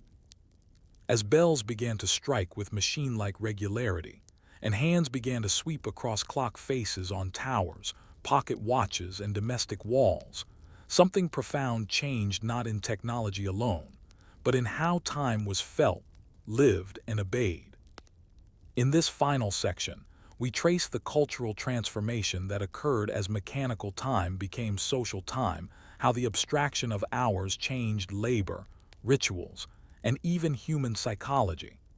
This wasn't simply a technological shift. It was a reprogramming of the human relationship with existence itself. Punctuality, a new virtue. In a world ruled by sun and bell, the idea of being late or early was relative. Tasks were done after the meal or before the shadows lengthened. Time was flexible. It moved with people. But with mechanical clocks came exactness, and with it, expectation. By the 15th and 16th centuries, punctuality began to emerge as a social value. In monasteries, lateness to matins was no longer just a slip, it was a failure of discipline. In towns, opening stalls or appearing at court on the bell became a sign of respectability and order. By the 17th century, etiquette books and moral guides began to praise punctuality as a virtue and tardiness as sloth or discourtesy. This was new. Time was no longer just the background to behavior, it was now a measure of character. And while the nobleman once had servants to wake him, or monks to toll the bell, the rise of personal clocks, pendulums, lantern clocks, and pocket watches meant individual responsibility for time. Time was no longer shared alone, it became owned. Labor by the hour. One of the most significant changes brought by mechanical timekeeping was the redefinition of labor. In agrarian societies, work was based on tasks and weather. You plowed a field, harvested a crop, mended tools, with the sun and season guiding pace. But in cities, especially from the late Middle Ages onward, hour-based labor began to dominate. Artisans charged by the hour. Legal and financial contracts included hourly clauses. Bells marked the start and end of workdays. Market stalls paid for timed slots. Municipal workers such as guards, clerks, or councilmen were held to hourly attendance. Time became measurable productivity. Guilds adapted too. While some still measured apprenticeships in years, daily tasks were broken into hours, and failure to keep pace could mean dismissal or lost income. Time was increasingly money, even before that phrase had been coined. This shift also introduced a quiet pressure. Idleness became visible. If a clock struck and no progress had been made, it was obvious. Work became something to be monitored, not just completed, but timed. The psychological impact of time discipline. As time grew stricter, so did its psychological weight. For centuries, time had been organic and cyclical: sunrise, sunset, moonrise, seasons, festivals. Now it became linear, each minute pulling the next forward. For the first time in human history, people began to feel that they were running out of time. This shift affected everything. Anxiety about lateness increased. Scheduling became a daily ritual: when to eat, work, rest, meet. Silence and leisure were redefined not as natural pauses, but as unproductive intervals. The structure of the clock introduced an invisible expectation to fill the hours, to not waste time, to account for each segment of the day. And with that came guilt. What once was a lazy afternoon became a lost hour. A nap became time poorly spent. Even religious devotion changed. Prayers once said when the bell rang or when the light changed were now scheduled by minute.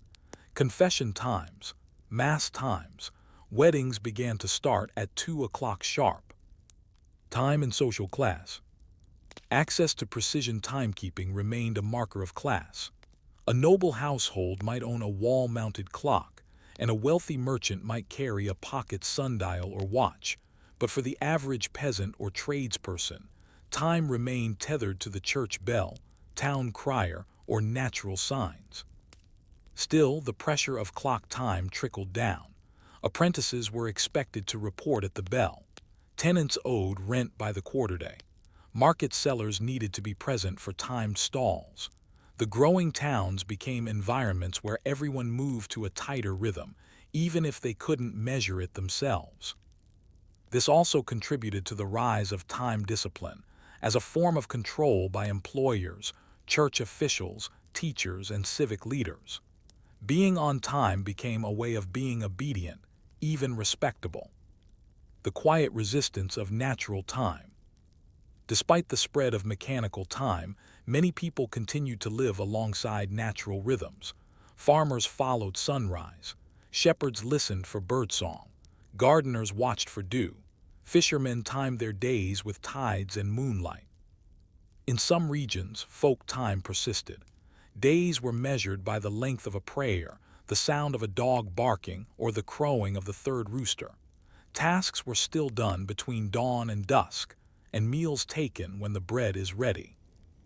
Even festivals and saint days, the spiritual calendar of rural life, remained dominant over clock time. The year moved in circles, not lines. This coexistence reminds us that the transformation of time was not immediate or total. It unfolded unevenly over generations, with resistance and adaptation. For every clock tower installed, there were still people looking to the sky. Final reflection, from bells to buzzers. Today, we rarely think of time as anything but precise. We measure in minutes, track in calendars, and feel guilty for wasting an hour. We chase productivity, measure sleep, count steps, and track deadlines, often with digital exactitude. But for most of history, time was felt, not measured. It was a companion, not a taskmaster. Mechanical clocks began as marvels, complex instruments of civic pride and monastic order. But over time, they became symbols of discipline, then tools of control, and now devices of near-constant anxiety. Yet somewhere within us, the older rhythms remain: the awareness of a warm breeze signaling evening, the ache that arrives at dusk, the instinct to pause at twilight. These are echoes of a different time, not measured by minutes, but by meaning. So when the bell strikes next, or your phone vibrates, you might pause and ask, what kind of time are you living in, and who is setting the pace? Story 4. Sanitation and smells in the High Middle Ages. If you were to step into a high medieval castle, imposing, majestic, and bristling with battlements, one of the first things you might notice, if you looked past the banners and stonework, would be the smell. Not always strong, not always offensive, but always there. A tang of wood smoke, animal, damp earth, and somewhere behind it all, a trace of human waste. This is not because medieval people were unaware of sanitation. On the contrary, they were deeply concerned with smells, hygiene, and waste management. But without running water, sewers, or modern plumbing, they faced the daily challenge of handling human waste in buildings designed for defense, not comfort. In this first section, we examine the world of the medieval privy, or garderobe as it was often called in castles. Far from being a mere architectural curiosity, it was a focal point of domestic management, public health, and personal discomfort. A problem everyone had, but few wanted to talk about. The garderobe, a necessary hole in the wall.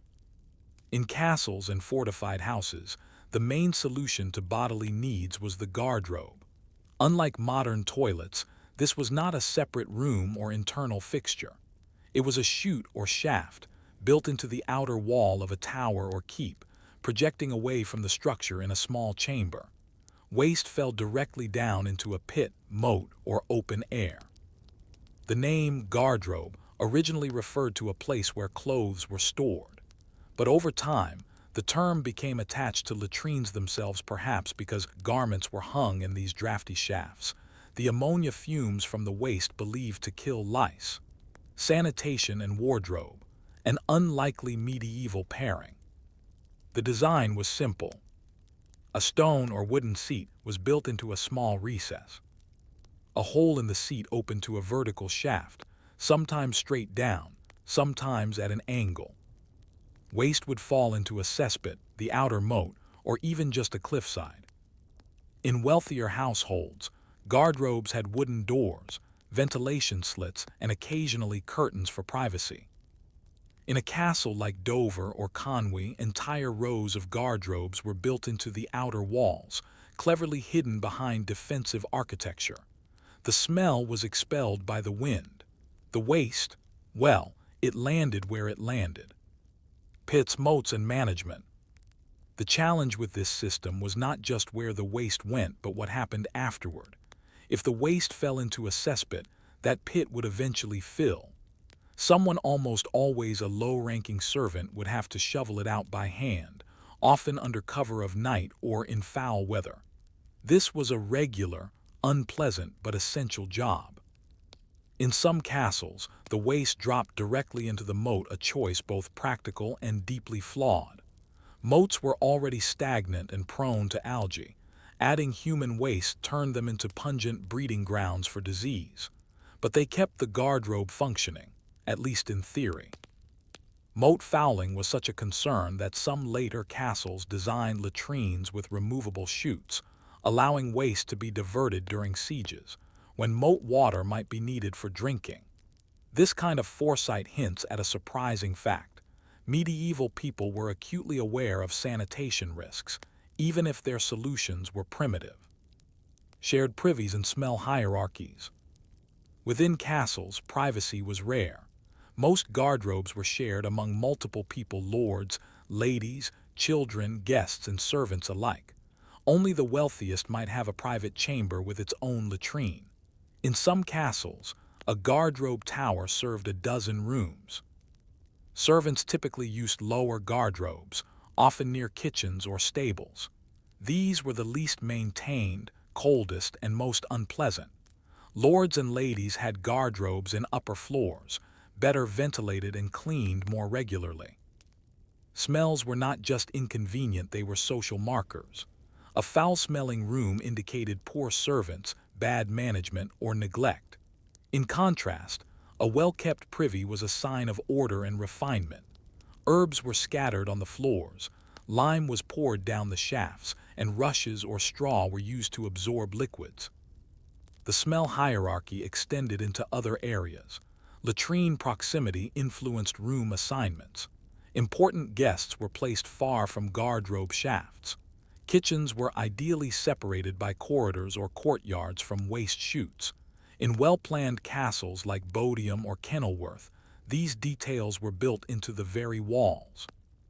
Health belief and the fear of miasma. Why such attention to smell? Because in the medieval mind, smell was health.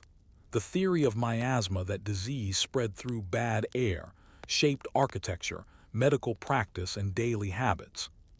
People believed that foul odors could cause plague, fever, or worse. To combat this, guardrobes were designed with drafts and ventilation. Stale air was feared. Openings and slits in guardrobe chambers weren't just for light, they were meant to flush out dangerous air. This belief extended to perfumes, incense, and scented herbs, which were thought to cleanse the air. Burning rosemary, hanging lavender, or wearing pomanders near the nose were all defenses against illness. Even the design of gardens with sweet-smelling flowers and water features was partly driven by a desire for healthy air. And so, while the guardrobe was crude, it was not random. It was built with sanitation theory in mind, however flawed that theory may seem today. Alternatives: chamber pots and night jars. Of course, not everyone used the guardrobe for every need. In bedrooms and halls, chamber pots were a common alternative, especially at night, in cold weather, or for the sick. These ceramic or metal bowls were placed under beds or in small niches, used in privacy and emptied by servants. In noble houses, chamber pots were made of pewter, copper, or even silver. Some had lids, handles, or painted designs. In less wealthy homes, a wooden bucket or simple earthenware bowl served the same purpose. The disposal of chamber pot contents was a daily task. Waste might be poured down a guardrobe shaft, thrown into a dung heap, or in cities tossed into the street with a shouted warning. In Paris and London, laws were eventually passed forbidding this practice, but enforcement was difficult. Some households kept night jars or communal tubs, especially for children or servants. These were emptied in the morning, cleaned with vinegar, and reused. Final thought for Section 1. For the people of the High Middle Ages, the management of waste was not a private or invisible concern, it was an ever-present challenge, woven into the architecture of castles and the routines of daily life. The guardrobe was a necessary compromise, exposed, smelly, drafty, but crucial. Yet for all its function, it remained a symbol of the limits of medieval technology, a place where wealth could not entirely erase discomfort, and where even kings sat above a hole in the wall. But what happened in the growing cities, where space was tighter, populations larger, and waste harder to hide.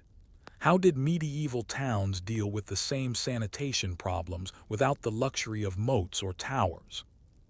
If castles had the benefit of elevation, moats, and the ability to shunt waste far from daily life, medieval towns and cities had no such luxury.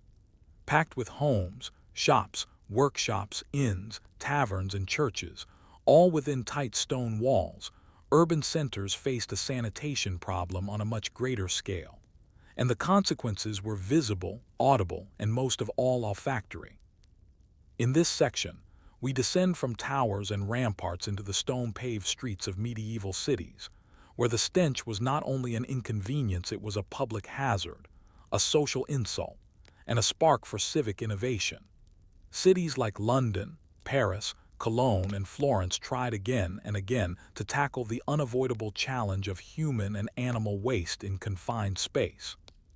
The streets, open drains, and close quarters. Many medieval towns were built around narrow streets, winding alleyways, and central markets. These paths were unpaved or poorly paved, sloping slightly to encourage runoff. Wastewater, often a mix of dishwater, urine, animal dung, and chamber pot contents, flowed down the middle of the street in a gutter, known in England as the kennel. There were no covered sewers as we know them today. Instead, open drainage ditches ran between houses or through public roads. People walked alongside and sometimes through streams of slowly moving filth. In dry seasons, the waste accumulated and dried, creating dust.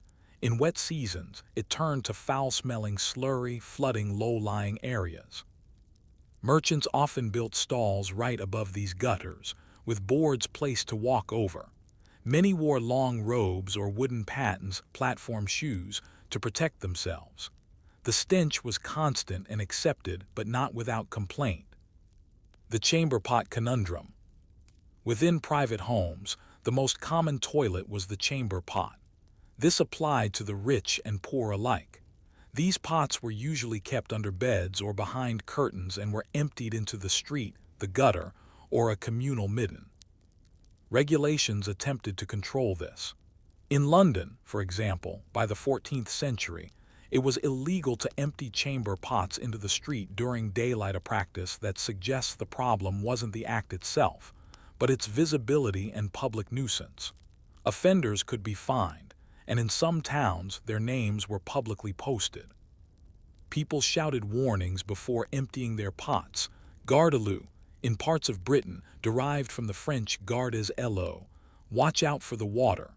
These cries gave passers-by just enough time to dive for cover. While crude, these social rituals created a kind of shared understanding. Everyone participated in managing and avoiding waste, and those who failed to follow the rules were subject to social and legal reproach. Public latrines and urban innovation. By the High Middle Ages, larger towns recognized the need for shared sanitation solutions. Public latrines, also called houses of easement or common privies, began to appear in city centers, market areas, and near bridges. Some cities took creative approaches. In London, records from the 13th century describe latrines built over the Thames, where waste dropped directly into the river and was carried away. Paris built stone public toilets attached to bridges like the Pont Neuf, allowing easy access and waste disposal. Cologne and Nuremberg established latrine towers over streams or moats. In Florence, public toilets were maintained by the city and cleaned regularly, at least in theory. These facilities were basic: stone or wooden seats, open chutes, minimal privacy. Some were gender-specific, others were not. And while many were free to use, maintenance was irregular. The term public convenience would have been aspirational. Nonetheless, these efforts represented early civic responsibility. Waste was no longer just a household issue, it was a municipal concern, tied to health, reputation, and law. Middens, muck heaps, and waste workers. In homes without guardraobes or running water, waste was often thrown into middens, small domestic heaps of refuse placed at the rear of houses or in nearby alleys. These included kitchen scraps, ashes, broken pottery, and human waste. When middens grew too large or odorous, they had to be cleared. This was the job of the gong farmer in England or the vidangeur in France, a person employed to clean out cesspits, latrines, and waste heaps. These workers, often feared and scorned, were nonetheless essential to city life. The gong farmer worked at night, under cover of darkness and often under city contract. With long-handled shovels and carts, they removed waste from pits and transported it outside the city walls to designated dumping areas. Some waste was dumped in fields as fertilizer, other times it was burned or left to rot. The smell followed them wherever they went, and many were required to live separately or wear identifying clothing. Yet without them, cities would have collapsed under their own filth. The role of smell in public life. As in castles, urban smell was a public issue. People equated stench with illness, especially during outbreaks of plague or sweating sickness. The miasma theory, bad air causes disease, meant that smells were not just unpleasant but terrifying. To combat this, cities implemented laws, fines, and ordinances. Butchers had to dispose of animal waste beyond the city limits. Tanners, dyers, and fullers, who used urine in their trade, were pushed to the outskirts. Regulations prohibited throwing foul water or dung into public streets. Privies near wells or food vendors were forbidden. Enforcement was inconsistent, but the intent was clear: to protect the health and dignity of the city.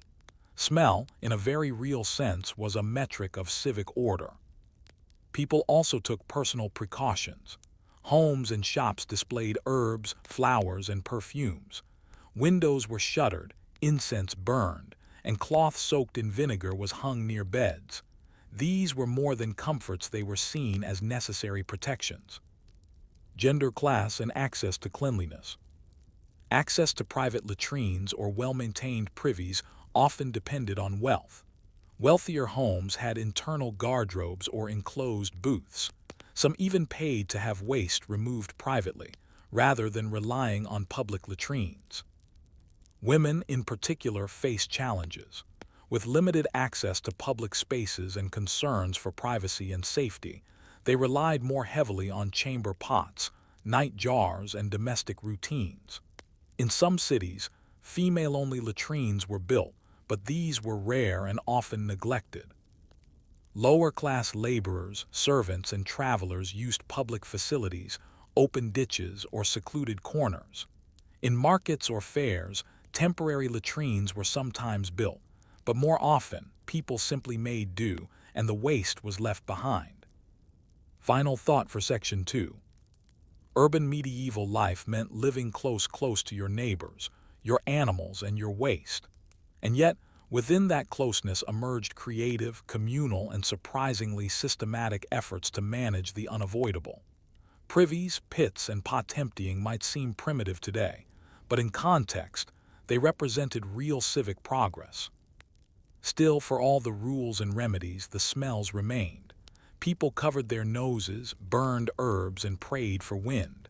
But deep down, they also understood waste was not just filth, it was the shadow of life itself. But what happened when all of this failed?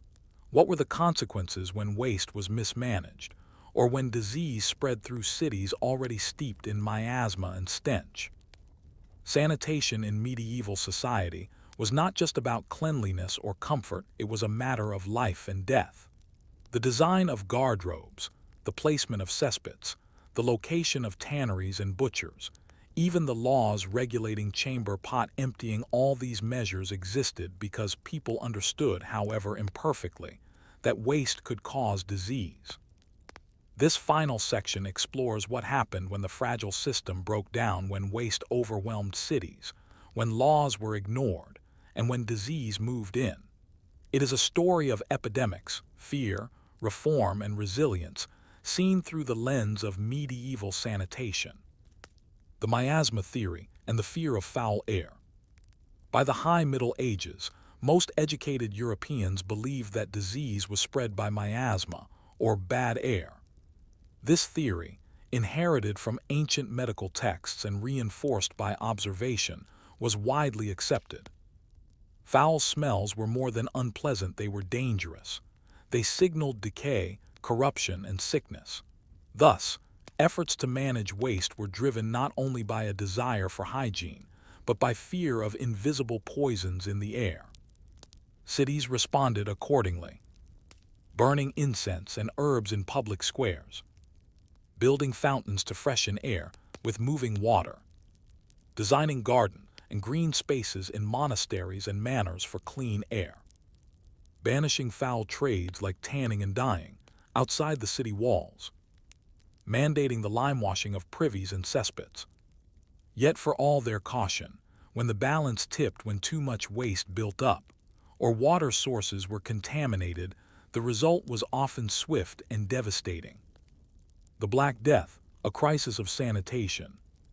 The most infamous public health disaster of the Middle Ages, the Black Death, 1347–1351, killed an estimated 25 to 50 million people across Europe. Though we now know it was caused by Yersinia pestis, carried by fleas on rats, at the time, the cause was mysterious and terrifying. To those living through it, the plague was a punishment, a poison, a fog, and above all, a stench. Contemporary accounts describe overwhelming smells in towns filled with corpses, waste, and fear. The mass clearing of latrines and cesspits, seen as urgent defenses against the plague. The burning of sulfur, pitch, and aromatic herbs in homes and churches. Quarantine of entire neighborhoods believed to be foul or diseased. Some cities, like Venice, responded with early public health boards. Others closed gates, burned clothes, and massively increased street cleaning efforts. The plague revealed the limits of medieval sanitation. When the systems failed, when no one dared empty the pits or bury the dead, filth and disease became indistinguishable. Contaminated water, a hidden killer. While air was feared, water was often the more dangerous vector. Wells and public fountains were essential for survival, but many became contaminated by nearby privies, tanneries, or slaughterhouses. Examples of water-related sanitation issues include wells dug too close to cesspits, leaching human waste into drinking water. Rivers used for both waste disposal and laundry, creating cross-contamination. Waste from upper floors of houses running down walls and into public thoroughfares. Rainfall spreading street filth into low-lying homes and workshops. Chronic illnesses such as dysentery, typhoid, and cholera-like outbreaks plagued cities long before anyone understood bacteria. People noticed patterns. Filthy neighborhoods were sick more often, but lacked the tools to explain why. Even monasteries, often praised for their clean design, struggled with latrine overflow and stagnant water, especially in winter. Sanitation reforms and urban planning. The later Middle Ages saw a slow but significant shift towards civic management of sanitation. Cities began to codify rules, assign responsibilities, and develop urban systems. London's assize of nuisance, 14th century, included fines for blocking ditches or allowing privies to overflow, regulations on where waste could be dumped, orders for neighbors to share the cost of drainage systems. Paris, under Philip IV, employed public workers to clear streets, manage waste disposal, and inspect wells. Florence issued laws against using fountains for washing chamber pots. By the 15th century, some cities built rudimentary sewer systems, using vaulted stone channels to carry waste away. These were small, shallow, and often required manual cleaning, but they marked the beginning of public sanitation infrastructure. In some places, guilds or parishes took on the role of waste management, hiring workers to clear refuse or maintain public latrines. The quiet resilience of the people. Amid plague, filth, and inadequate infrastructure, ordinary people still found ways to survive and even flourish. They dug latrine pits by hand, lining them with brick or stone, washed clothing in running streams, keeping clean linen as a defense against illness, whitened walls with lime to control odor and pestilence, organized community cleaning days before religious festivals, carried herbs or scented cloth to navigate foul-smelling areas. While it's tempting to imagine the Middle Ages as universally filthy, these efforts tell a different story, one of vigilance, labor, and adaptation. Medieval sanitation wasn't perfect, it was improvised, inconsistent, and sometimes dangerous. But it was not ignored. On the contrary, it was a central, inescapable fact of life that shaped architecture, law, labor, and belief. Final reflection: the smell of survival. The medieval world smelled not because its people were ignorant or indifferent, but because they lived close to the edge of nature, with no barrier between the body and its needs. Every waste pit, every garderobe, every midden or chamber pot was a reminder that human life produces filth, and that societies must find ways to live with it.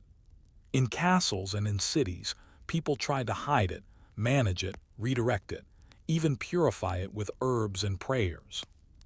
And while their tools were crude, their concern was real. The smell of the Middle Ages was not just a problem, it was a signal, a message that something needed to be done. And for all their limitations, they did their best. Today, in our tiled bathrooms and sewage systems, it's easy to forget just how recently that battle was won and how fragile the victory may still be. So next time you flush a toilet without thought, pause to consider the stone garderobe on a castle wall or the street urchin shouting "Gardeloo" over a cobbled alley. And ask yourself, what would it feel like to carry your waste out each morning into a world that never let you forget it? Story 5. The Wardens ledger the silent bureaucracy of monastic life. The great monasteries of the medieval world were not quiet places. Contrary to the peaceful image of cloistered monks praying in silence, these institutions were often bustling hubs of activity: farms, schools, hospitals, libraries, and workshops, all wrapped in one. Behind the solemn stone walls was a living machine, not just of faith, but of management, administration, and control.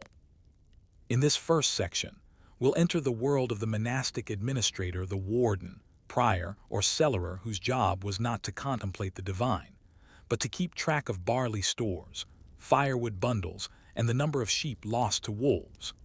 We'll walk through the ledgers, the inventory scrolls, and the rituals of record-keeping that allowed these great religious centers to survive, grow, and prosper in a world governed by paper and prayer. Monastic foundations, order from the ground up. At the heart of the medieval monastic ideal was the rule of Saint Benedict, a 6th century code that governed the rhythm of monastic life. Its motto, Ora et Labora, pray and work, became the guiding principle for thousands of religious communities. But work in a monastery didn't just mean tending gardens or copying manuscripts. It meant managing dozens or hundreds of monks and lay brothers, vast tracts of farmland and pasture, cellars filled with grain, wine, and salted meat, guest houses for pilgrims and nobility, schools for boys and novices, contracts with local peasants, craftsmen, and nobility. To manage all this required something medieval people rarely get credit for: paperwork. The cellarer, keeper of the keys and the beans.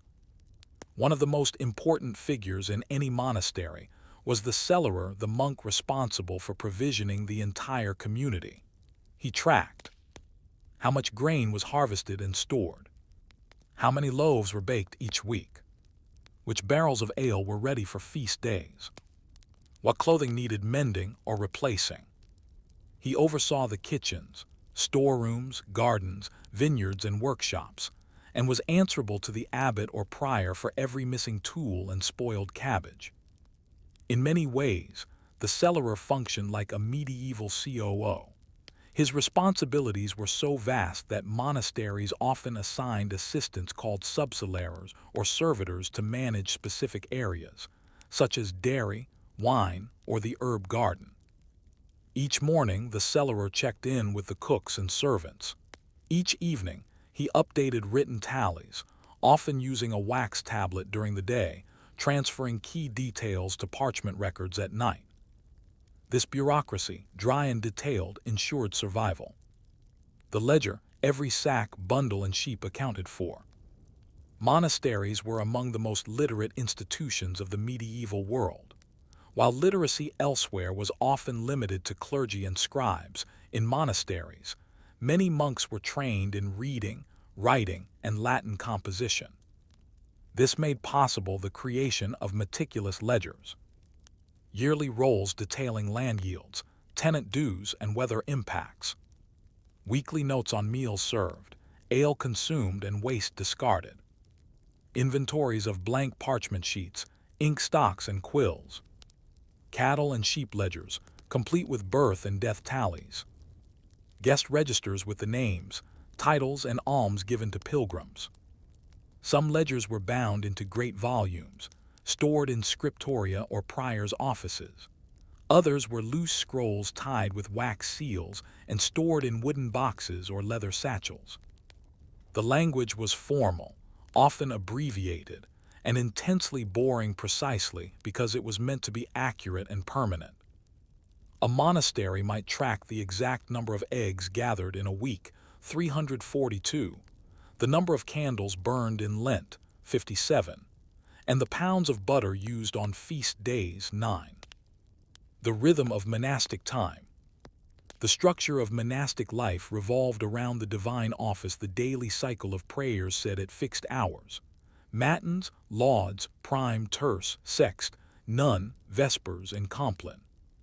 But between prayers came work, and that work had to be timed, recorded, and justified. Meals were scheduled based on the liturgical calendar, and their size adjusted for fast days. Work periods varied with the season, longer in summer, shorter in winter. Visitors arrived according to feast day and pilgrimage schedules. Annual audits took place after harvest, comparing expected yields with actual results. The prior or warden kept track of this in books of hours, rule annotations, and duty rosters. Some monasteries used rotating work charts, assigning brothers to kitchens, refectories, or infirmaries for specific weeks. The sheer predictability of it all was the point. The monastery was a machine for prayer, but also for stability in a changing and often chaotic world. Conflicts, mistakes, and missing tools. Of course, even the best-managed monastery was not immune to mishaps. A missing key to the grain store could cause panic. A sick ox could ruin a planting schedule. Spoiled wine might cause tension before a festival. A lost ledger page could lead to weeks of guesswork. When such problems arose, the monastic leadership would meet in chapter meetings, often daily, to hear reports, assign blame, and decide resolutions. Brothers who failed in their duties, especially those with administrative roles, could be assigned penance, such as fasting or public apology. Records were taken seriously because the community's survival depended on them. The hidden scale of monastic bureaucracy.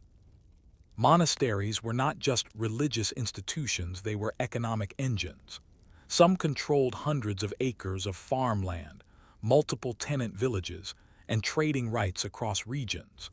A single monastery like Cluny or Westminster Abbey could rival the holdings of nobles.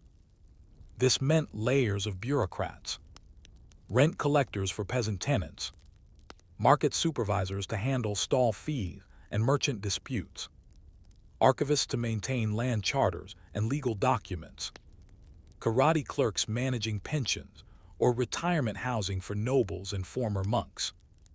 Each role came with notebooks, tokens, wax tablets, and eventually entries in the central ledger. The spiritual was never far from the practical.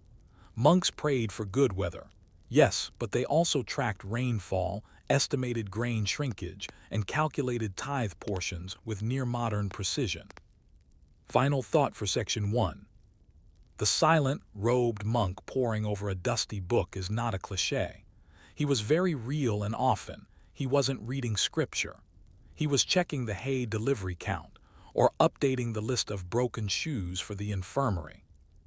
In the great abbeys and quiet priories, the rhythm of the day depended on scrolls and schedules as much as on bells and prayers. The quiet of monastic life was not passive, it was built on the quiet rustle of parchment, the scratch of a quill, and the weight of knowing exactly how many sacks of beans were left for winter. But how did this system adapt to moments of crisis? What happened when war came, or famine struck, and the ledgers no longer matched reality? The world outside the monastery walls was rarely calm. War, famine, plague, and political intrigue often crashed against the gates of cloisters, sometimes literally. While monks prayed and peasants plowed, reality intervened. Crops failed, lords changed, armies passed through. In this section, we explore how monasteries, those seemingly timeless, tranquil spaces, reacted when the careful order of their daily life was upended. Through the dusty ledgers of cellars and treasuries, we find monks responding not with panic, but with paperwork. Because when crisis came, the survival of a monastic community depended less on faith alone and more on its ability to adapt, negotiate, and account for every single thing it had left. The ledger meets the sword, war on the monastery's doorstep. The medieval period was rife with conflict. From the Norman conquest to the Hundred Years' War, from local baronial feuds to dynastic disputes, monasteries were rarely spared. Though often neutral by intention, abbeys and priories occupied strategic land, fertile valleys, riverside mills, and well-stocked granaries. Armies on the move, whether loyal or hostile, needed what the monasteries had. When war loomed, the monastic administrators went into overdrive. Valuable items like relics, manuscripts, and chalices were moved to secondary sites. Inventory lists were double-checked, with annotations marking which stores were hidden or buried. Extra keys were cut for hidden cellars or outbuildings. Guest records were kept up to date. Armies sometimes traveled under religious pretense. In cases of direct danger, monks sometimes abandoned the main monastery, retreating to smaller satellite cells or granges, monastic farms, which had their own basic inventories and supplies.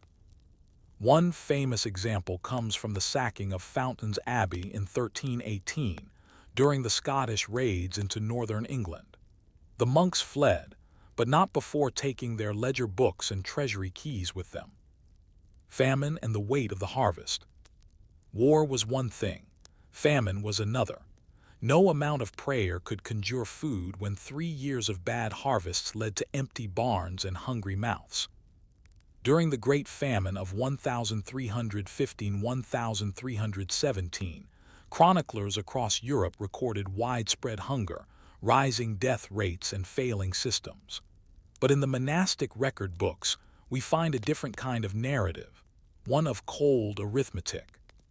In lean years, the cellarer would reduce the weekly grain allowance to each monk, shift bread recipes to include cheaper barley or rye instead of wheat, delay or cancel feast day meals and beer brewing, introduce detailed rationing charts, sometimes listing portions by monk. Monks were not immune to hardship, but their planning gave them a buffer most peasants lacked. Many monasteries also had a charitable function, providing alms or soup to the poor. During famines, records show that while internal rations tightened, alms continued, even if only in the form of watered-down pottage and crusts. In monastic ledgers from the famine years, we find entries like, bread for the poor this week, 3 loaves cut in halves, lentils insufficient, cabbages gone to seed. Such notes, written without drama, quietly mark the edge of human survival. Rebellion, taxation, and shifting loyalties. Though monasteries were religious institutions, they existed in a deeply political world. Kings granted land, nobles gave tithes, and bishops intervened in disputes. and when power shifted, monasteries had to respond quickly or risk ruin. During the Peasants' Revolt of 1381, several English monasteries were attacked, not just for their wealth, but for their symbolic connection to state and church authority. Some ledgers from this period include unusual annotations. 6 beds burned, cheese taken by the crowd, linen scattered, Lord's banner removed. In such moments, the role of the warden or prior shifted from administration to negotiation. Monks might hide valuables or pay tribute to rebels to avoid destruction. Afterward, they would record the losses for legal restitution if any came. Taxation was another chronic threat. Rulers often levied emergency tithes or requested gifts from the church. Each time, the monastic scribes calculated how much silver could be melted without ruining the chalices, which livestock could be sold, how many manuscripts could be copied for external sale. In one French priory, after paying an emergency tithe during the 100 Years' War, a note was added. Let the cellarer be relieved of cheese debts this year. The cows are few, the soldiers are many. Disease and the disruption of routine. When plague struck, as it did so devastatingly in 1348-49, even the most orderly monasteries saw their systems collapse. Entire communities of monks died within weeks, but before they perished, many recorded their world's disintegration with characteristic precision.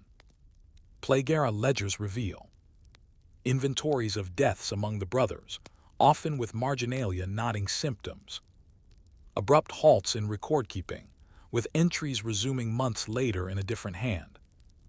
Sudden changes in burial costs, coffin expenses, and shroud allocations. A reduction in bread and ale portions, not due to rationing, but due to a lack of mouths to feed. Some monasteries were nearly wiped out. Others welcomed new recruits rapidly, sometimes novices with little training.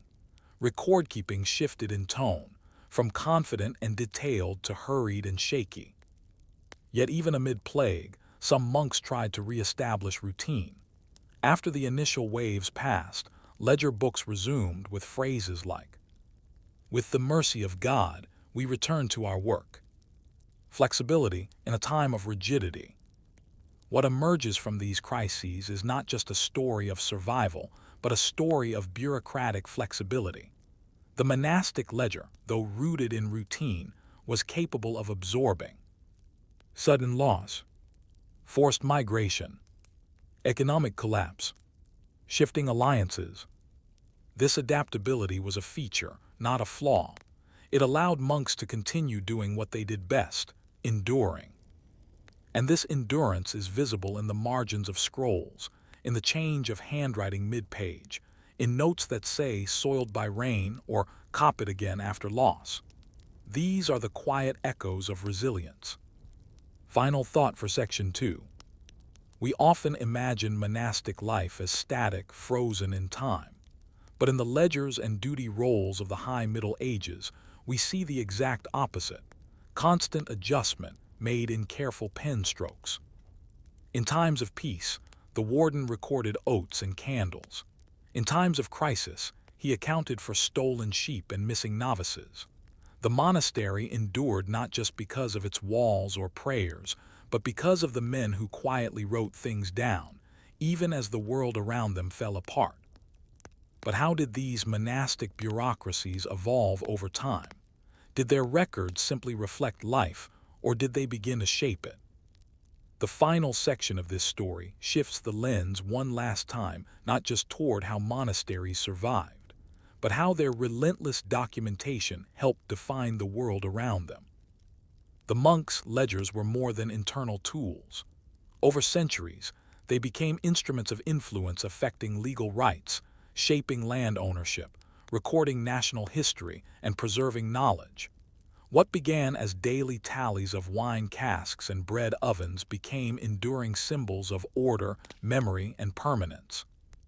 In this section, we examine how this hidden bureaucracy transcended survival and contributed to something larger: The institutional memory of medieval Europe. From parchment to power, the legal authority of monastic records. In a time when literacy was rare, written records held exceptional authority. A signed and sealed charter could define a boundary, assert ownership, or confirm a privilege. Monasteries, with their scriptoria and trained scribes, became the custodians of written truth. Over time, abbeys amassed land charters dating back generations, often confirmed by kings or bishops. Tithe rolls, tracking which peasants owed what and when. Legal agreements with towns, guilds, and noble patrons. Copies of royal decrees, stored for reference in disputes. When legal conflicts arose over a boundary wall, a pasture, or a water mill, monks could produce documentary proof. The parchment spoke louder than memory, and often louder than bloodline. In a very real sense, paper began to rule over people. The word muniment, from Latin munere, to fortify, came to refer to the archives of deeds and charters held by monasteries. Some abbeys had entire muniment rooms, secure stone chambers with wax-sealed chests, categorized scrolls, and iron-grilled doors. One monk in 14th century, Norwich, wrote, "Our walls are stone, our fields are wheat, but our strength is parchment." The rise of the monastic archivist. As monastic holdings grew, the complexity of their documentation demanded specialization. Some monks transitioned into roles akin to archivists or librarians, responsible not for leading prayers, but for maintaining the integrity of documents. Their duties included copying faded or damaged scrolls into newer forms, reindexing records into thematic volumes, e.g., land, livestock, legal, updating notations and margins as situations changed, guarding against forgery or document theft. Because these archives were often used in external legal cases, the accuracy and preservation of such records became essential to monastic survival. Some even became expert witnesses.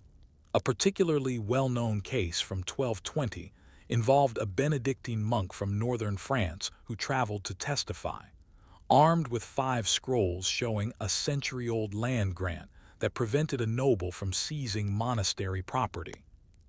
Writing the world beyond the walls. Not all records were inward-facing. Some monastic documents had broader aims. Annals and chronicles recorded weather, eclipses, famines, and battles. Obituary rolls listed names of benefactors, nobles, or sister houses to be prayed for. Travel accounts by monks on diplomatic or pilgrimage journeys described foreign cities and peoples. In these writings, we begin to see the monastery as more than a self-sustaining island. It was also a mirror of the medieval world, and in some cases, the only written record of events in remote regions. A monk in the 13th century might list, "This year locusts in the east, the river froze until Candlemas, Lord Allen perished in battle, bread was scarce by Pentecost." Such notations, plain and factual, have become cornerstones for modern historians reconstructing everything from medieval climate to military campaigns. Decline, dissolution, and the fate of the ledgers. Despite their strength, monasteries were not eternal.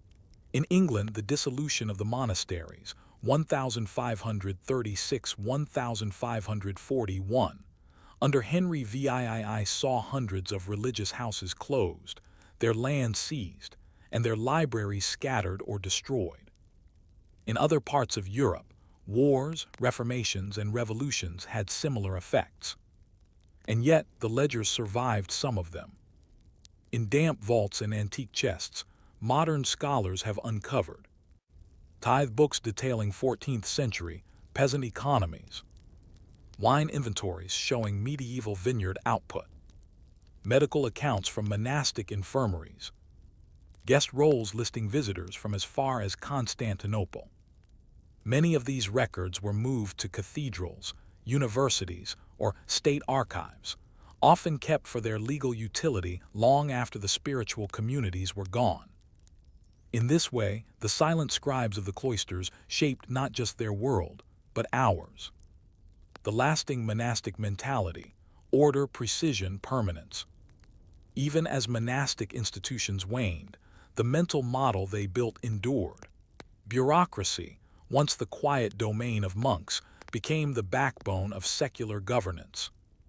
Parish registries, royal treasuries, university records, merchant guild accounts.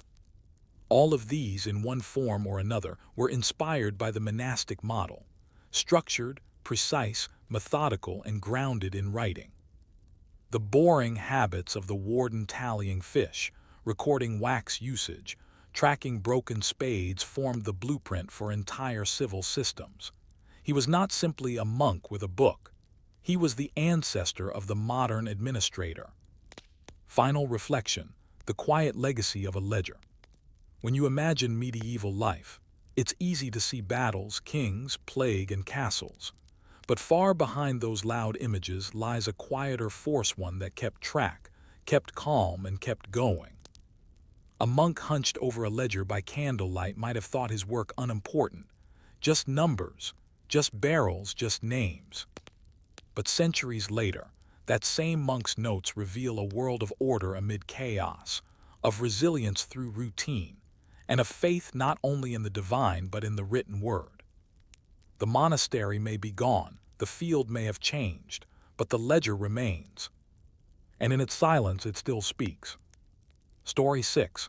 Bread, Brew, and Bannock, the Secret History of Medieval Kitchens. The kitchens of medieval Europe were not romantic places. They were smoky, hot, and filled with laborers, not all of whom were trained cooks. But inside those sooty stone walls, something quietly powerful was happening. Daily life was being sustained. This section explores the world of the medieval kitchen, a place often hidden from view in castles, manors, and monasteries, yet utterly essential. We'll walk through the preparation of ordinary meals, examine the tools used to grind, boil, and bake, and meet the forgotten figures who labored over fires from sunrise to curfew bell. Forget banquets and feasts for now. This is a story of porridge, black bread, spoiled ale, and the weary hand that stirred the pot. The geography of fire, where kitchens lived. In most medieval structures, the kitchen was not part of the main building. Fire was a real threat, and open hearths produced enormous smoke and heat. As a result, in castles, the kitchen was often a detached or semi-detached stone building, with a covered passage leading to the great hall. In monasteries, the kitchen stood near the refectory but was separated by thick walls and sometimes even by a courtyard. In peasant cottages, there was no separate kitchen. The hearth was the home, and cooking took place over a central fire shared by all. Kitchens required firewood, which had to be gathered, dried, and stocked in dry shelters. Water, which was usually drawn manually from wells, carried in buckets. A means of ventilation, which often meant high chimneys or narrow roof slits. Inside these spaces, the daily battle for sustenance unfolded. The first meal, breaking the fast. Despite myths of hearty breakfasts, most people in the Middle Ages, especially those working in monasteries or rural labor, ate little in the morning. When they did, the meal was simple. Porridge made from barley, oats, or millet. Hard bread, sometimes soaked in warm milk or ale to soften it. Cheese rinds or yesterday's stew, reheated over the hearth. In wealthier households, spiced wine, honeyed bread, or cold meats. Monastic breakfast, if permitted, often came after morning prayers and was taken in silence. In many orders, monks observed dietary restrictions or even fasts during Advent and Lent. Cooks prepared these meals in near darkness, often rising hours before the sun to stoke fires and boil water. Bread, the staple of survival. Bread was more than food. It was the centerpiece of the medieval diet, often consumed at every meal by rich and poor alike. There were three primary types. Rye and barley loaves, dense, coarse, and dark. These were common among peasants. Wheaten bread, lighter and more desirable, served in castles and monasteries.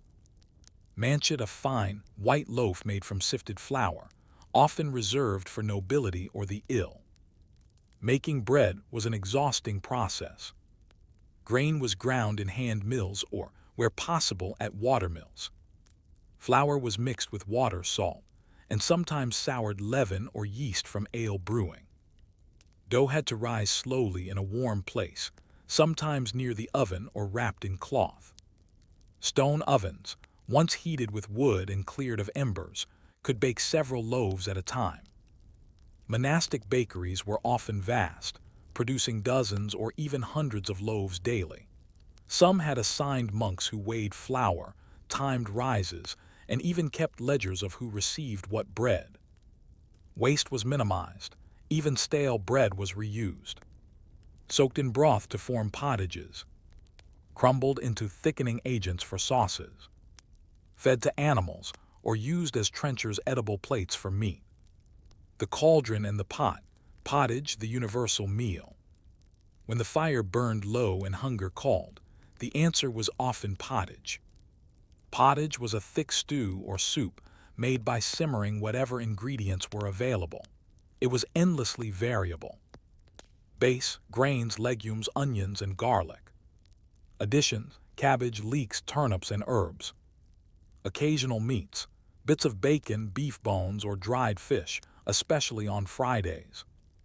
It simmered over low heat for hours, sometimes days, and was constantly added to.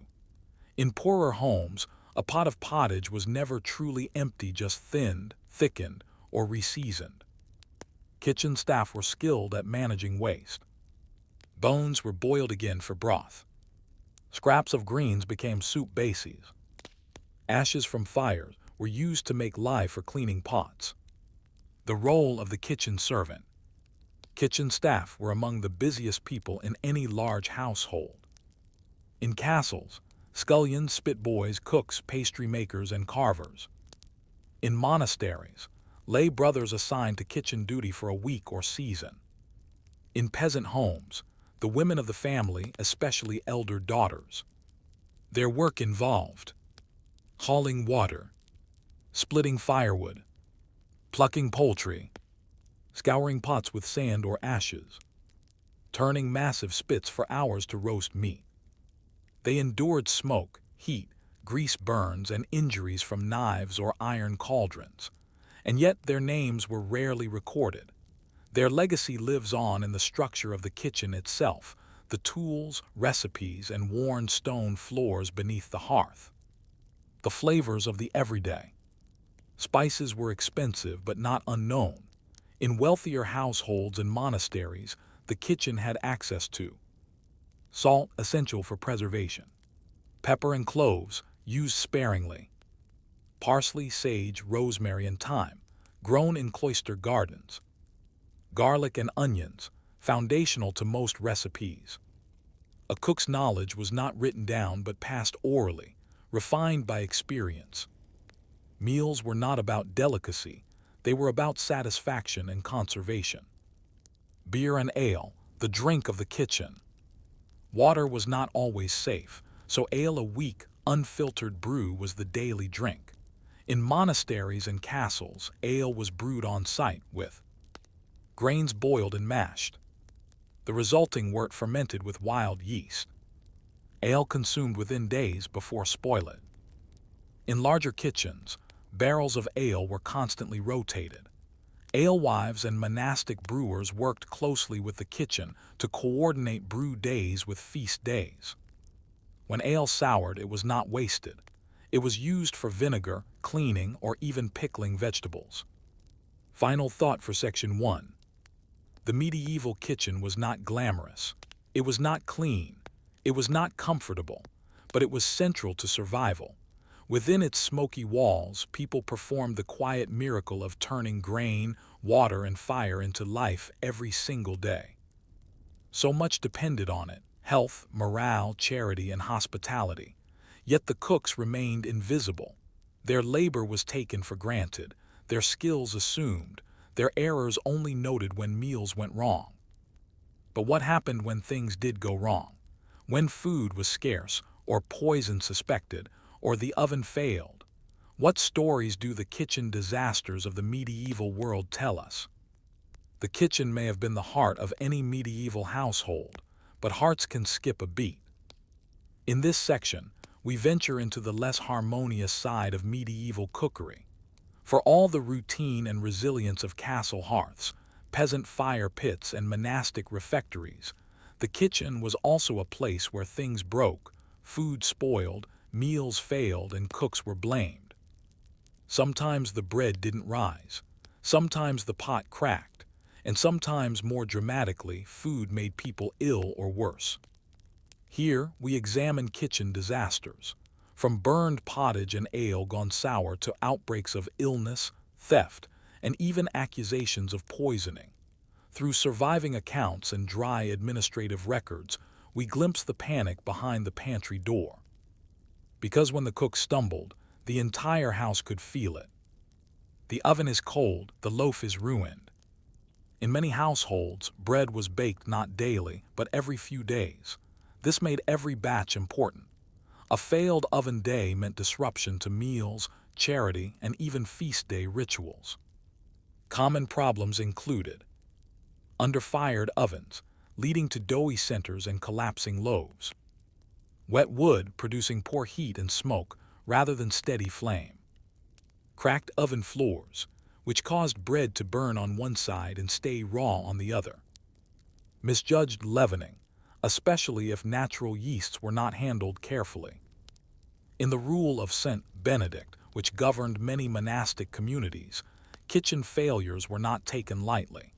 Bread was part of daily ritual. Missed bread meant missed structure. Some monasteries designated a monk to test oven heat by tossing in handfuls of flour. If the flour blackened too fast, the oven was too hot. If it barely toasted, it was too cool. But mistakes still happened. In a surviving 13th century English monastery ledger, we find the line: loaves burnt, cook reprimanded, wheat wasted, meal thinned with barley as penance. A small mistake, recorded for all time. Sour ale and bitter mornings. Ale brewing was an art balanced on a knife's edge. A change in weather, poor grain, or bad water could turn a batch.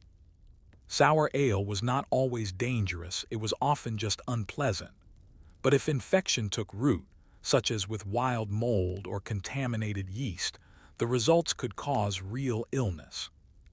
In noble houses, poor ale could create reputational damage. Guests expected drinkable ale and good hospitality. There are documented instances of visiting nobles leaving in a huff after a mug of spoiled drink. Worse still, in some cases, poor ale was suspected of being intentionally tampered with. This was especially true in royal courts or among rival factions. One 14th century French court record states, "The knight did fall grievous ill after meat and ale. The cook questioned, the brewer detained, no charge brought." While this may hint at drama, most kitchen errors were less sinister, just costly and embarrassing. Scalded hands, splintered pots, and fire hazards. Medieval kitchens were physically dangerous. Scalds from boiling broth, burns from spits, and splinters from wooden utensils were common. Pots and cauldrons, often made of cast iron or bronze, could crack from overuse or thermal shock, like cold water on a hot surface. A broken pot mid-meal meant loss of hours of labor. In castle records, some kitchens kept spare vessels just for emergencies. But in smaller homes or monasteries with tight budgets, a single broken pot could lead to meat not being served on time, soup not thickening, or worse, having to serve cold food to guests. In rare cases, fires broke out due to hearth mismanagement. One small priory recorded in 1327. The cook's fire spread to the yard, 2 hens lost, bread blackened. The wall was dampened with ale, no lives lost. Such moments were serious, but also oddly mundane moments of near catastrophe, written in the same ink used to tally onions and firewood. theft, greed, and pilfered pottage. In many households, kitchen staff had access to food stores far beyond what they could normally afford to eat. The temptation to sneak a little cheese or meat was common, and in some places, anticipated. This led to locks on pantries, chained ladles and iron pots to prevent disappearance, periodic kitchen audits where bread loaves were counted and weighed. When food went missing, suspicions ran high, especially in monasteries where each monk had an assigned portion. In one northern monastery's 14th century kitchen roll, an entry reads, 4 portions of dried cod unaccounted. Cook confessed to feeding the dog not present for questioning. In noble households, kitchen stewards were sometimes brought in specifically to curb theft. They had the authority to punish staff, and in some cases, dock wages or reassign duties. Yet theft wasn't always from within. There are cases of kitchen raids during times of unrest, peasants storming storerooms, rebels seizing food. In such cases, the kitchen was not a place of error but a battleground of survival. Poison, rumor, fear, and the cook's dilemma. Although actual poisoning was rare, the fear of it was real, especially among the nobility, and the kitchen was the likely origin. Precautions included taster, usually lower-ranked staff or servants, special serving vessels marked to detect tampering, restrictions on who could enter the kitchen at night.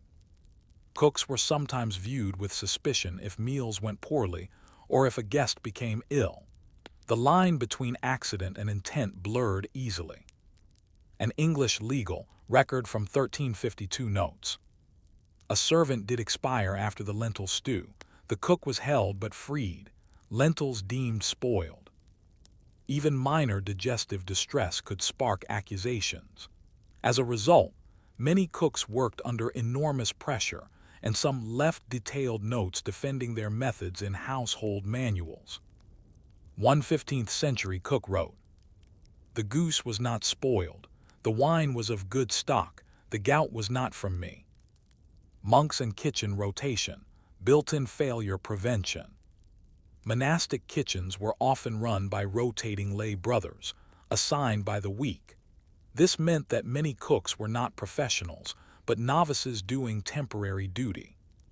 This rotation encouraged humility, prevented favoritism, but also led to inconsistencies in meals, especially on feast days.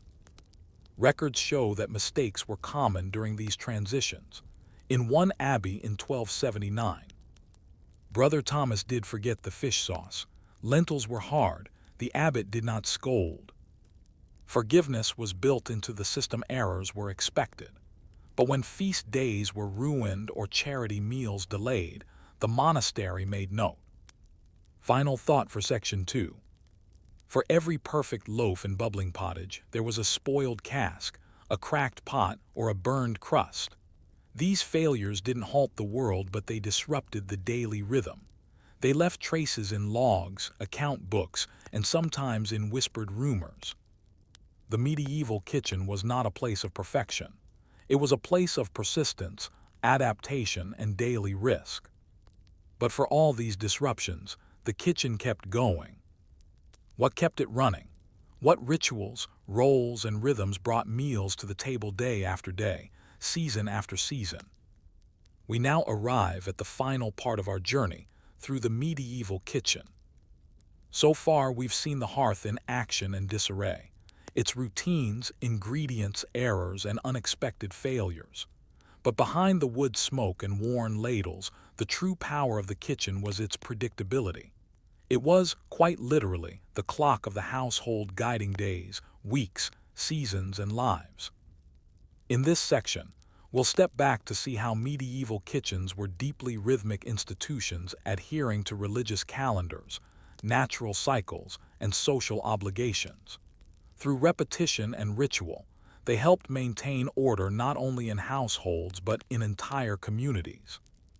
Meals did more than feed, they structured time, they soothed uncertainty, they brought people together.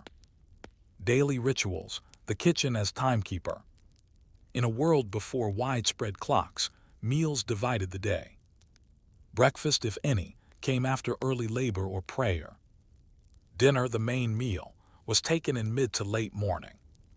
Supper was lighter and served before dusk. For monasteries, meals were governed by the bell, not the sun. In many abbeys, the morning bell summoned monks to the kitchen or fields. Terce around 9 a.m. often marked the preparation of dinner. None around 3 p.m. signaled the beginning of supper prep. After Compline, the kitchen was closed, the fires banked. Cooks adapted to this clockwork rhythm. Fires were built in silence. Bread rose under cloths while monks chanted psalms. Even cleaning had its schedule: ashes removed before dawn, pots scrubbed with sand after dark. In noble households, mealtimes were tied to the arrival of guests or return of hunters. The kitchen had to remain on call, ready to scale up if a lord returned unexpectedly with a hunting party or diplomatic retinue. Feast days and fasting seasons, the church's kitchen calendar. The medieval year was heavily marked by religious feasts and fasts, and kitchens responded accordingly. Fasting days, Wednesdays, Fridays, and during Lent, required meatless meals. Advent and Lent meant no animal fats, often no dairy or eggs. Feast days demanded elaborate spreads with symbolic dishes. Cooks needed to master vegetarian substitutes, almond milk, pottage, pickled fish. Learn complex Lenten desserts that mimicked meat, but used no animal products. Scale recipes for large gatherings, especially on saints, feast days, or church festivals. One monastic kitchen log from the 14th century notes: for Easter, 12 loaves of manchet, 3 geese, 20 eggs, 1 jar of honey. For Friday after, lentils and quiet. Such calendars brought rhythm and relief. They allowed cooks to plan, to anticipate scarcity, to rotate staff, and to mark time not by seasons alone, but by sacred routine. The kitchen and community, feeding the outside world. Kitchens didn't just feed households, they were also centers of charity. In towns and villages, leftover bread and ale were given to the poor at the gate. Monasteries often distributed alms loaves daily. Noble kitchens provided warm broth or stew during famine or plague years. Records from Westminster Abbey during the 14th century show each Wednesday broth and crust given to 80 poor. On Feast of St. John, 3 whole sheep distributed, all noted by the warden. Such acts were religious duties, but also social expectations. A well-run kitchen reflected the piety and power of its master or abbot. Public generosity enhanced reputation. During famines, some monasteries restructured their entire kitchen operations to feed the town. Fires were kept going for days. Barley stores depleted. Bread ovens worked beyond their limits. In these moments, the kitchen was more than functional. It became a beacon of survival. Gender roles and the unseen labor of women. While noble and monastic kitchens were largely male domains staffed by monks or male stewards, the majority of medieval kitchens were operated by women. In manor houses, town homes, and peasant cottages, wives, mothers, and daughters baked, brewed, and boiled. They knew how to mend a cauldron with pitch, how to revive stale bread, how to stretch broth for 2 more mouths. They passed down recipes orally, measuring by eye, judging doneness by scent. Rarely were their names recorded, yet their work fed entire villages. One 15th century domestic manual includes a note. Mistress Anne's method for preserving cabbage in brine, noted by her daughter Joan. Add mustard seed if it be a holy day. This quiet transmission of knowledge shaped generation skills as crucial as sewing or spinning. The kitchen as a site of stability. For all its hazards and hardships, the kitchen was a constant. Whether it was a monk stirring barley over a smoky fire, a wife kneading black bread with cracked knuckles, a scullion chasing rats from the grain sacks, or a noble cook preparing a feast for the arrival of envoys. The work of cooking gave meaning to the day. It offered a rhythm against chaos. A hot pot on the hearth meant survival. And so, kitchen work was never just about food. It was about certainty. Echoes of the medieval kitchen today. Some traditions endure. Trencher bread lives on in edible bowls. Pottage became our stews and chowders. Monastic ale brewing evolved into European beer cultures. Even modern kitchen rhythms, meal prepping, seasonal cooking, rotating pantry staples can be traced to medieval survival logic. But more than the dishes, it's the kitchen mentality that survives. The impulse to feed, the economy of ingredients, the flexibility to turn little into enough. Final reflection, the hearth as civilization. In a time without thermostats, refrigerators, or time-saving devices, the kitchen was not a luxury. It was the forge of community. It taught patience, adaptation, and gratitude. A civilization is often judged by its warfare or its wonders, but perhaps it should also be judged by its cooks and by how well they could turn grain and fire into life. And so, the medieval kitchen, humble and hidden, quietly held the world together, one pot of pottage at a time.